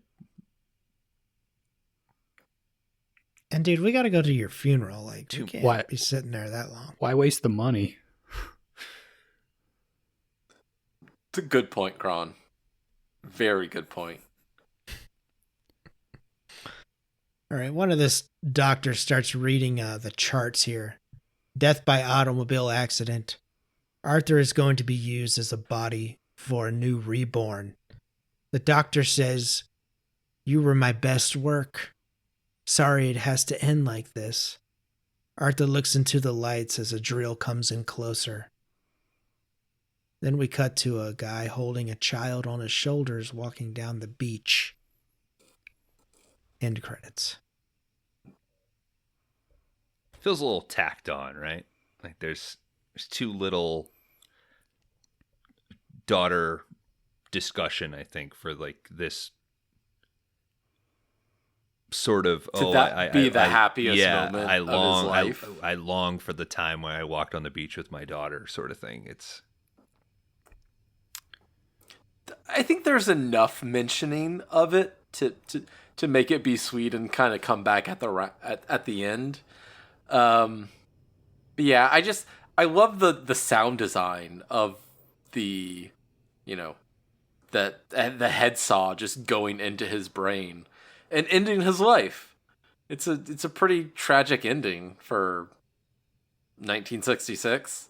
We're still trying to be happy. Mm-hmm. Beginning the Cold War. Or I guess we're in the middle of it. I think I read We're in the heat. I read something too that they had like filmed a scene with the daughter, and like Frankenheimer really wanted to have it in there, but for whatever reason the studio made him cut it. So I think it would have connected the ending a little bit more had that scene been in there. It's his granddaughter. Leonard Nimoy was her husband. And he picks up the baby and holds it and everything. But he is Rock Hudson at the time, so they don't know that's Arthur. Does the same thing with his wife. Pretty much the same thing with his daughter. He goes to visit her and meets the baby and all that shit. So yeah, the last scene there. The baby is part Vulcan? Mm-hmm. That's correct. Totally. Dan passes. Murph passes. Kron. Kron's not going to debase himself. You can't live long and prosper, dude. Mm-mm. Come on, bro. Can't fucking do it. No, I don't want to do it. You can't Teenage Mutant Ninja Turtle hand. You can't fucking do it, bro. I'm not going to do it. It's another It's another visual bit for the listener. We need to put this shit on YouTube. You look like the listeners, he's doing it. You look like the He's cab doing driver. it. Shut the fuck up, He's Murph. not doing Total it, but Recall. he's doing it right now. You can't do it. Gentlemen, upon further research, this was released October 2nd of 1966. It had a budget of $2.5 million. It had a box office of $1.25 million in rentals. At the cinema that week, it's 1966. That shit's not tracked. Although this film nowadays is viewed as a cult classic, European critics at Cannes, where it premiered, were very hostile and did not like this. John Frankenheimer refused to leave Monte Carlo while he was filming Grand Prix in 1966. And tomorrow at 6:30 a.m. you can catch the practice of F1 at Monte Carlo this week. What are the odds? Can't wait to watch the practice. The race is on Sunday, Kron on ABC at 9 a.m. Rock Hudson was sent instead and was unable to answer any of the critical questions from this hostile session, supposedly. Rock Hudson did get drunk for real in the scenes where he was drunk at the party. Hell yeah, method acting, dude. We did discuss Arthur visiting his daughter. How I podcast. Mm-hmm. Yeah. Did discuss the daughter, and that would be his grandkid at the end there. John Randolph had to learn how to do many things left-handed because Rock Hudson was left-handed. John Randolph is Arthur, the old Arthur. Did you note that John Randolph was a actor who was blacklisted Yes. in the 50s? Yeah. I believe Mr. Ruby and Will Greer, who plays the old man, were also blacklisted, and Frankenheimer was kind of bringing them back into the business. Yeah, it just, again, such liberal with the politics and really backing it up with hiring these actors. And I think Will Greer, the old man, is phenomenal performance in this movie. Evil, but like very, that's my grandpa, Yeah. Obtuse. Inviting, like a Colonel Sanders. Yeah, got the Like, little... I'm gonna, give you a heart attack, but you're going to have a good time getting there. Arthur Hamilton's tennis trophy was actually John Frankenheimer's, and the mounted fish, whenever he visits his wife, is also John Frankenheimer's as well. He lived an interesting life, that man. He was a race car driver in the Air Force, loved tennis, fishing as well. So There's a race car team in the Air Force? yeah, Totally. Or was there Air Force was Race. there a comma in that sentence? He was in the Air Force. This is where he started. He worked for Armed Forces Network. That's where he started learning all the cameras and all that stuff. Okay. And he was also an emergency room doctor.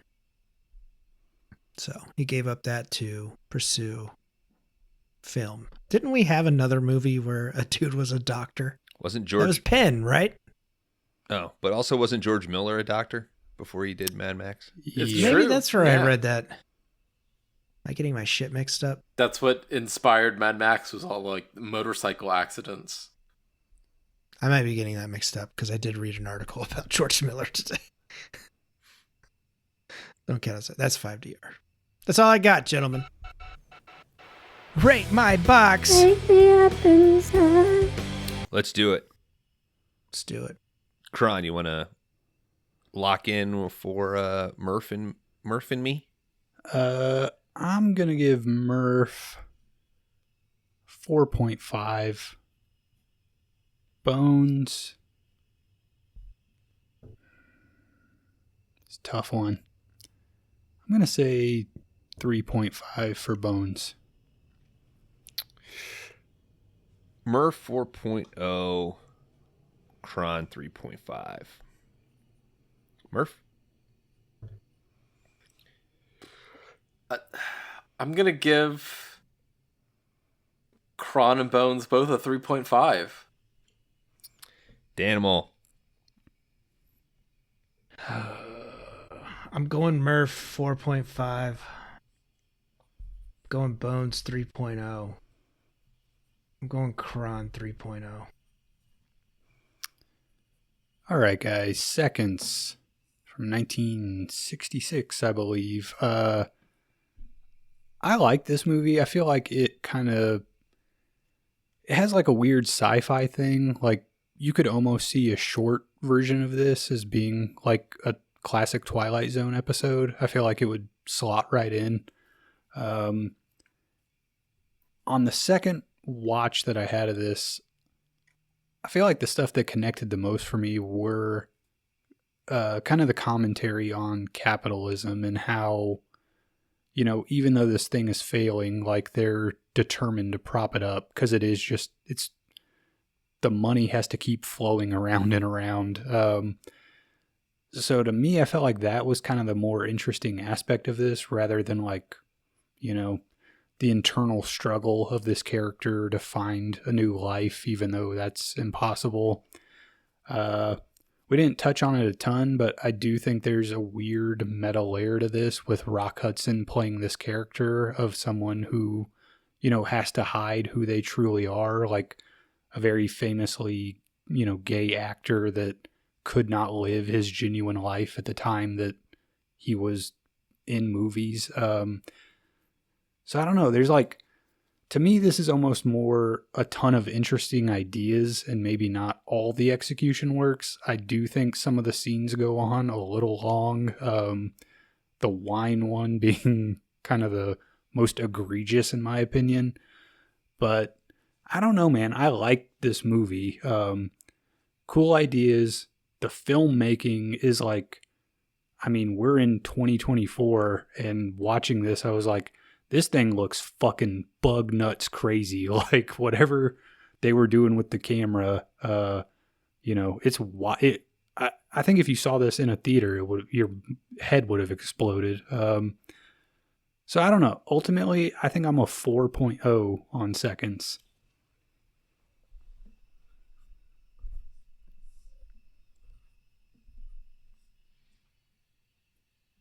Bonesy.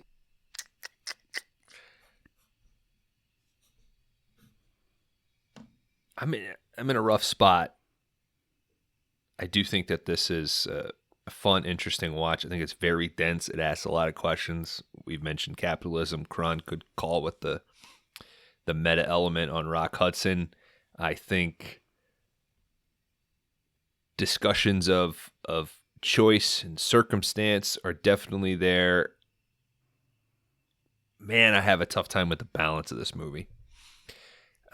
Particularly on second watch, I was shocked at how long we are still with original Arthur. and how long it takes to get to the transition, and how little we are in the Rock Hudson skin on the back end. And for me, I think the movie really relies on him living in that a little bit longer. Us bringing up the fact that it's been a year can just sort of wash right over you. And Kron, to your point, and that I also share, some of the scenes go on for way too long. You get a snapshot on these hours of his life versus the progression. And I don't know why that really, it seems to just suck a lot of the life out of a lot of these interesting ideas that they had the balls to discuss. I really like the cinematography. It's very loose, but coherent. And even when it isn't coherent, you definitely get the sense that this is their way to be kinetic. That opening train sequence, the party sequence. But man, it was a little tough. I might be a little bit hard on this, but I'm going with my gut. I'm a 3.5.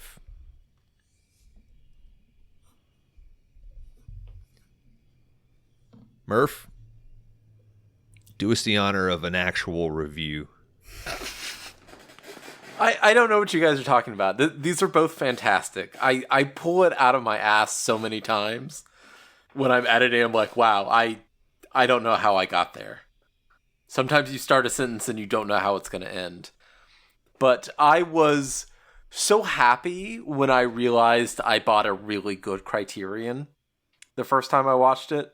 I have spent too much money on movies that I have not watched. And trying to get through these, I was genuinely like impressed with, I mean, I shouldn't be, it's a Criterion movie, but just the level of filmmaking that I was experiencing as I was watching it. The directorial choices, especially the camera work, were always top notch. And I really understood the paranoia of the director's intent. I love the Rock Hudson performance. I think it's one of those reserved until it's needed to ramp up. The party scene with the being drunk, the being on the stretcher. He really knew how to command this tension of misunderstood or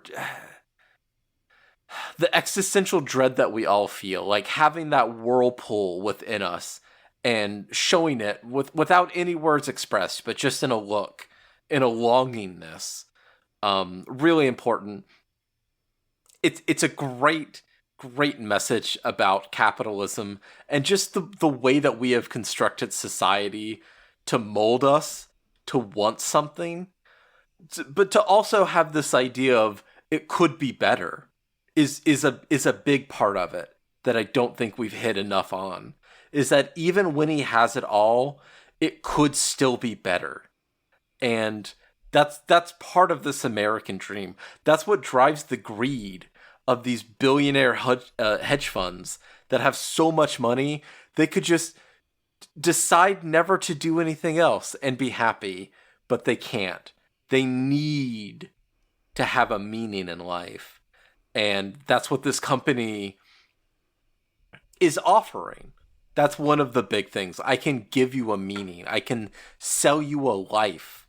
And it really speaks to, I think, more today than really in the 60s. Like with the beatnik to the hippie movement. I think now we've really experienced all this economic turmoil and the understanding of a place in society where our meaning is not connected to what we actually do, that we're able to enjoy life and to actually be in the moment. I think what he is ultimately afraid of until he gets in to the actual grape stomping wine pit, and he's continuously trying to recapture that. And it's just with drinking. It's with going back to the past, which we all usually do. We think about like, oh, again, was it greener back where I was versus where I am where I could be. It's a really beautiful movie. The score we didn't talk about enough is also haunting at just the right times. I'm at a 4.5 for this wonderful movie. Again, all out of my ass. Had no idea where any of that was going. Beautiful reviews, gentlemen. All right, John Frankenheimer is who I chose for this Erection. And we got some chewing. It has not lasted 4 hours. We're still good. Okay. We're going there. John Frankenheimer for this Erection. I think we got some pretty good fat that we've chewed on through this episode. So I like that. Beautiful fucking cinematography. Frankenheimer is a director who likes to show you what's going on in the background as well. He likes to show all that, which is super great in my book. I love that shit. He would meet him and James Wong, who is the cinematographer, would meet at a Turkish bath each morning to discuss the shots. It was truly a team effort between those two on what they were going to do with this movie and how they were going to do it. Creating shots for the subway is something that Darren Aronofsky uses today and other directors as well, because Frankenheimer did that. Like I said, he loved to tinker with the cameras. So this is 1966. I love how he threw in some horror and some sci-fi when I think Kron or Bones said we were being happy at this time, and like I said, 70s really was a turning point in cinema. They call it the golden age and all that shit. But like I said, man, I think there were a lot of directors in the late 60s and the later years that were doing a lot of the 70s shit before it became like pushed to that golden age, supposedly. And I think this is one of the guys that was doing it. It just looks so sharp. As Murph said, the soundtrack really pulls you in. Rock Hudson does a wonderful job. I love how we just kind of jump in at moments. I think that's great to kind of put you into that, like, all right, slice of each section that this guy's going through, even with old Arthur, John Randolph, I believe the actor's name is, who I think does a wonderful job as well. But I like that. I like how we just jump into certain slices of life that he's doing. I kind of like that the hippie thing is his only little section of this reborn of pleasure that he gets, but it doesn't work all the way. It doesn't push him to be happier, and it kind of goes downhill from there.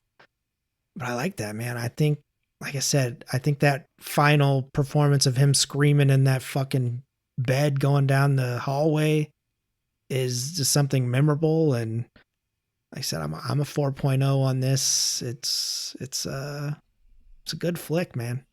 I think Letterboxd users are right on target.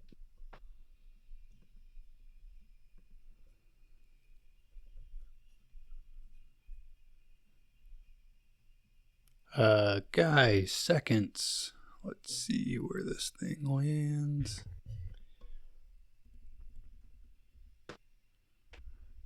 Seconds would have an average score from the four of us of a 4.0.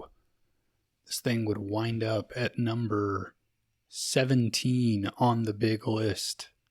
This would currently be right below Live Wire and right above The Game, a movie that is very similar to Seconds. And way above Near Dark, right? Yeah. And what can you repeat what my score was for Near Dark? Near Dark is at number 40 on the big list. I gotta go get your score.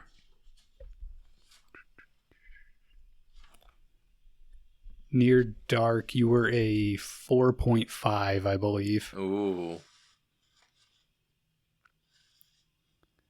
Kron, 3. Dan, 4. Bones, 3. Murph, 4.5. Greg, 4. I think that's the way it shook out. I'm the high outlier. Still a good flick, though. I mean, we averaged out to a 4 on seconds. That's like, I mean, that's right below the letterbox. Kron, you and I both got a point. Murph, you're on the board with a 0.5.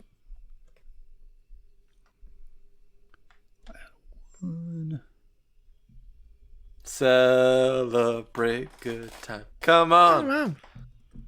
Is that the Harvard theme? Yeah. It's the Harvard theme song. At the end of this round, Bones and I would have 3 points each. Dan, you have a 2. Murph, you have 0.5. There you go. But it's like golf, right? Where the lowest score is Totally. the best. Yeah. You get your name Murph. read on the rewind. Yeah. Murph, thank you for joining us here for Seconds for our opening of Erection with John Frankenheimer Films. You are more than welcome to stay for the after shower show where Mr. Kron Howard, I believe, will be revealing what the next movie will be. But please, once again, tell the folks where they can find you. Yes. Thank you all for listening. Please remember to rate, review, subscribe anywhere you get this podcast. We have weekly podcast massacre at gmail.com, both Threads and Instagram at Weekly Massacre. Greg is GAnderson19 on Letterboxd. I am Murph and Turf. Please hit us up. Let us know if you've always wanted to be a painter, if you've ever had a grape stomping orgy, or if you have a butler who's constantly telling you to have a party. We want to hear from you. And until next time, the question of death selection may be the most important decision of your life. That's a good taste of what you get on every week on Weekly Podcast Massacre. And we love it. I want to be suffocated by a dominatrix. I want a lady to The just company sit can on make my that face happen. for an hour. Yeah. Sit on my face and don't let me up, baby. I want a combination of Bones and Dan's thing. But I guess that's the question. Can you handle that for 8 hours a day, 5 days a week, and not get bored? I was built for it, Murph. Crash and burn. Crash and burn. Crash and burn. Crash and burn.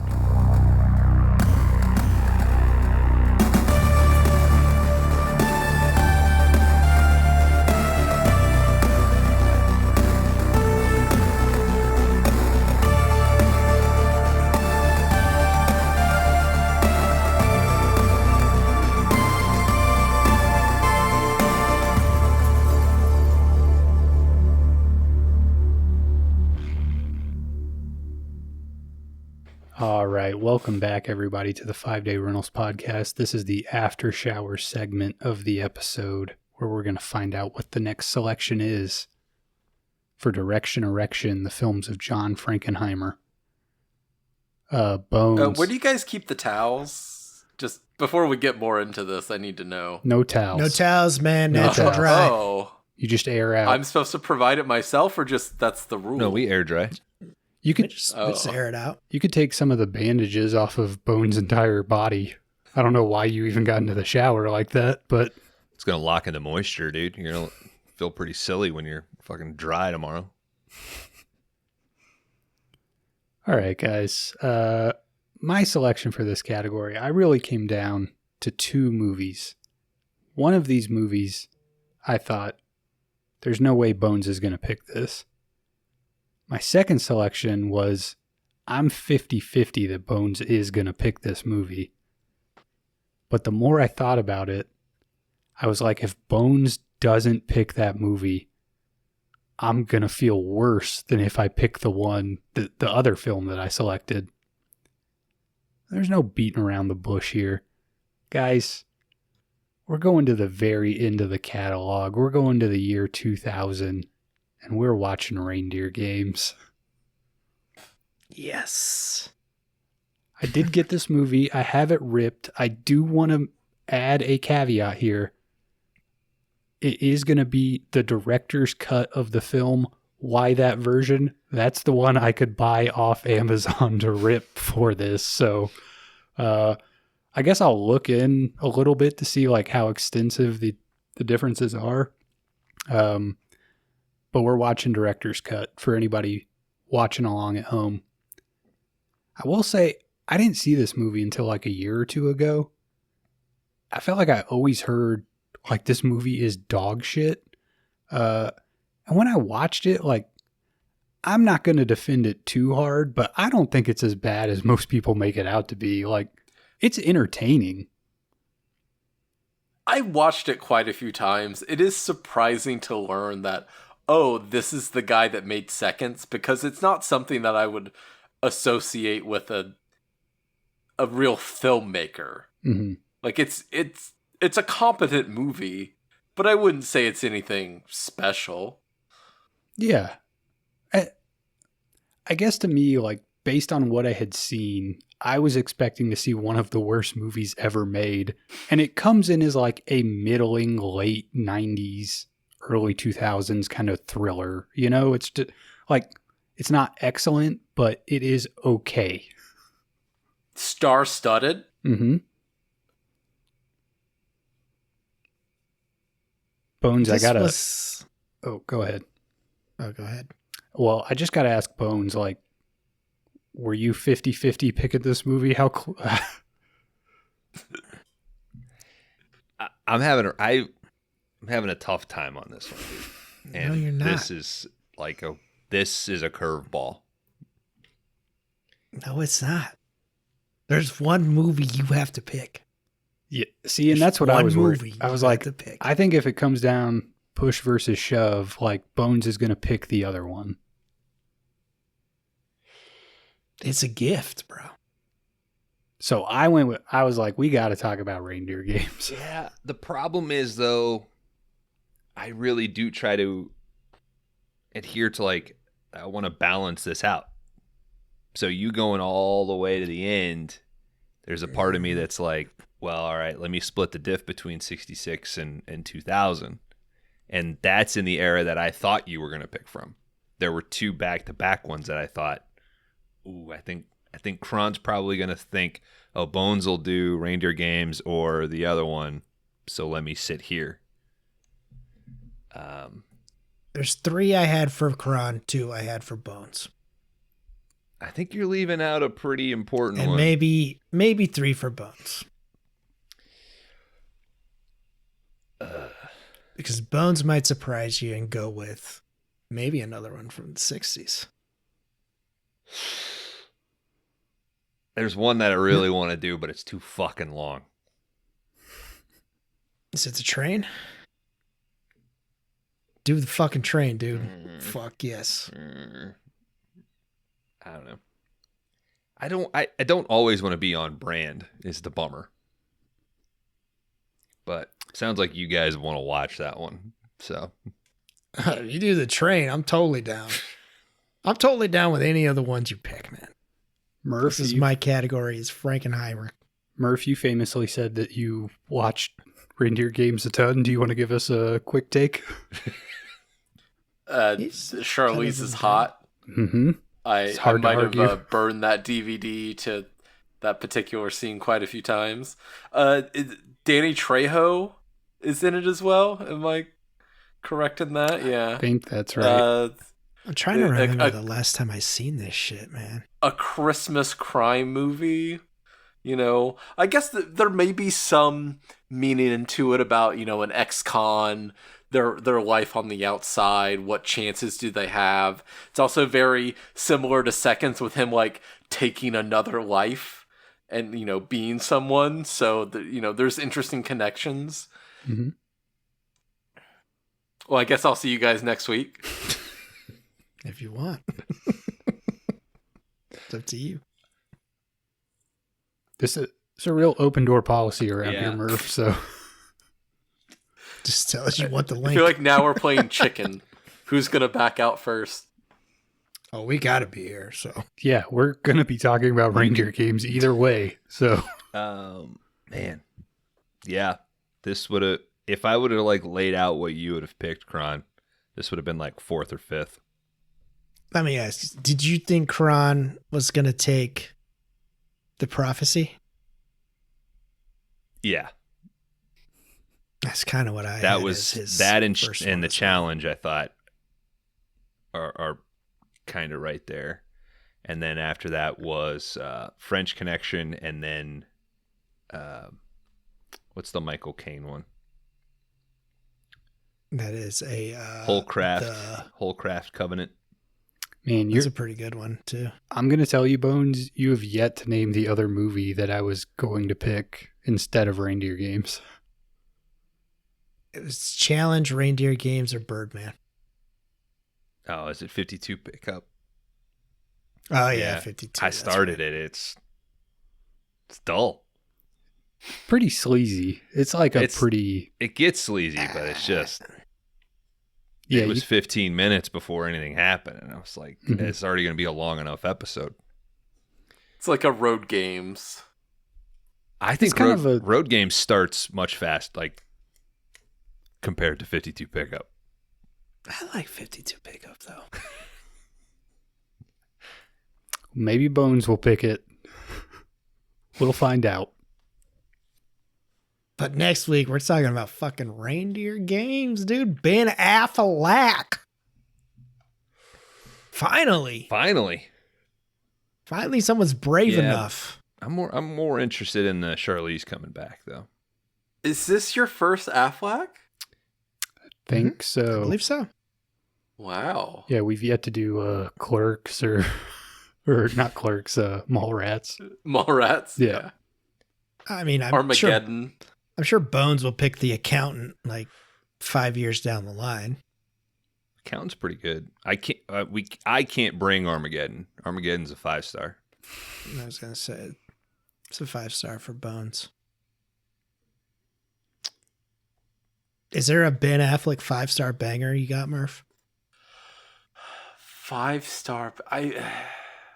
Your Goodwill Huntings, I mean, from my gut, like I want to say Argo, but I don't think that's what it is. Actually, I feel like he has a better one in him that I'm just overlooking. Paycheck. I've never seen that. That's a Woo, right? It's a John. Yeah. Yeah, it's a Mr. Woo. He's got a small role in one that I think if you looked at his filmography, Dan, you'd probably go, oh, that's been on Bones' list for a while, but it's like right over the plate. But he's a much smaller role in it. Phantoms? Big ensemble. No. He is the bomb in Phantoms, yo. Word. I don't know. Well, Dazed and Confused, I would put as a 5-star.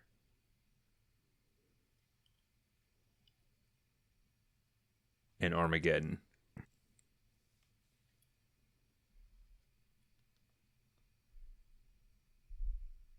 Are you talking? You're talking The Last Duel, probably.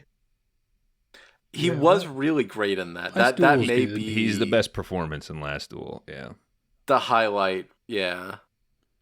Nah, further down, Dan. All right, Reindeer Games next week. Reindeer Games next week. Thanks, Kron. Crash and burn. Murph, thank you. Crash and burn. Oh, I'm crashing and burning. Oh no. Oh, no.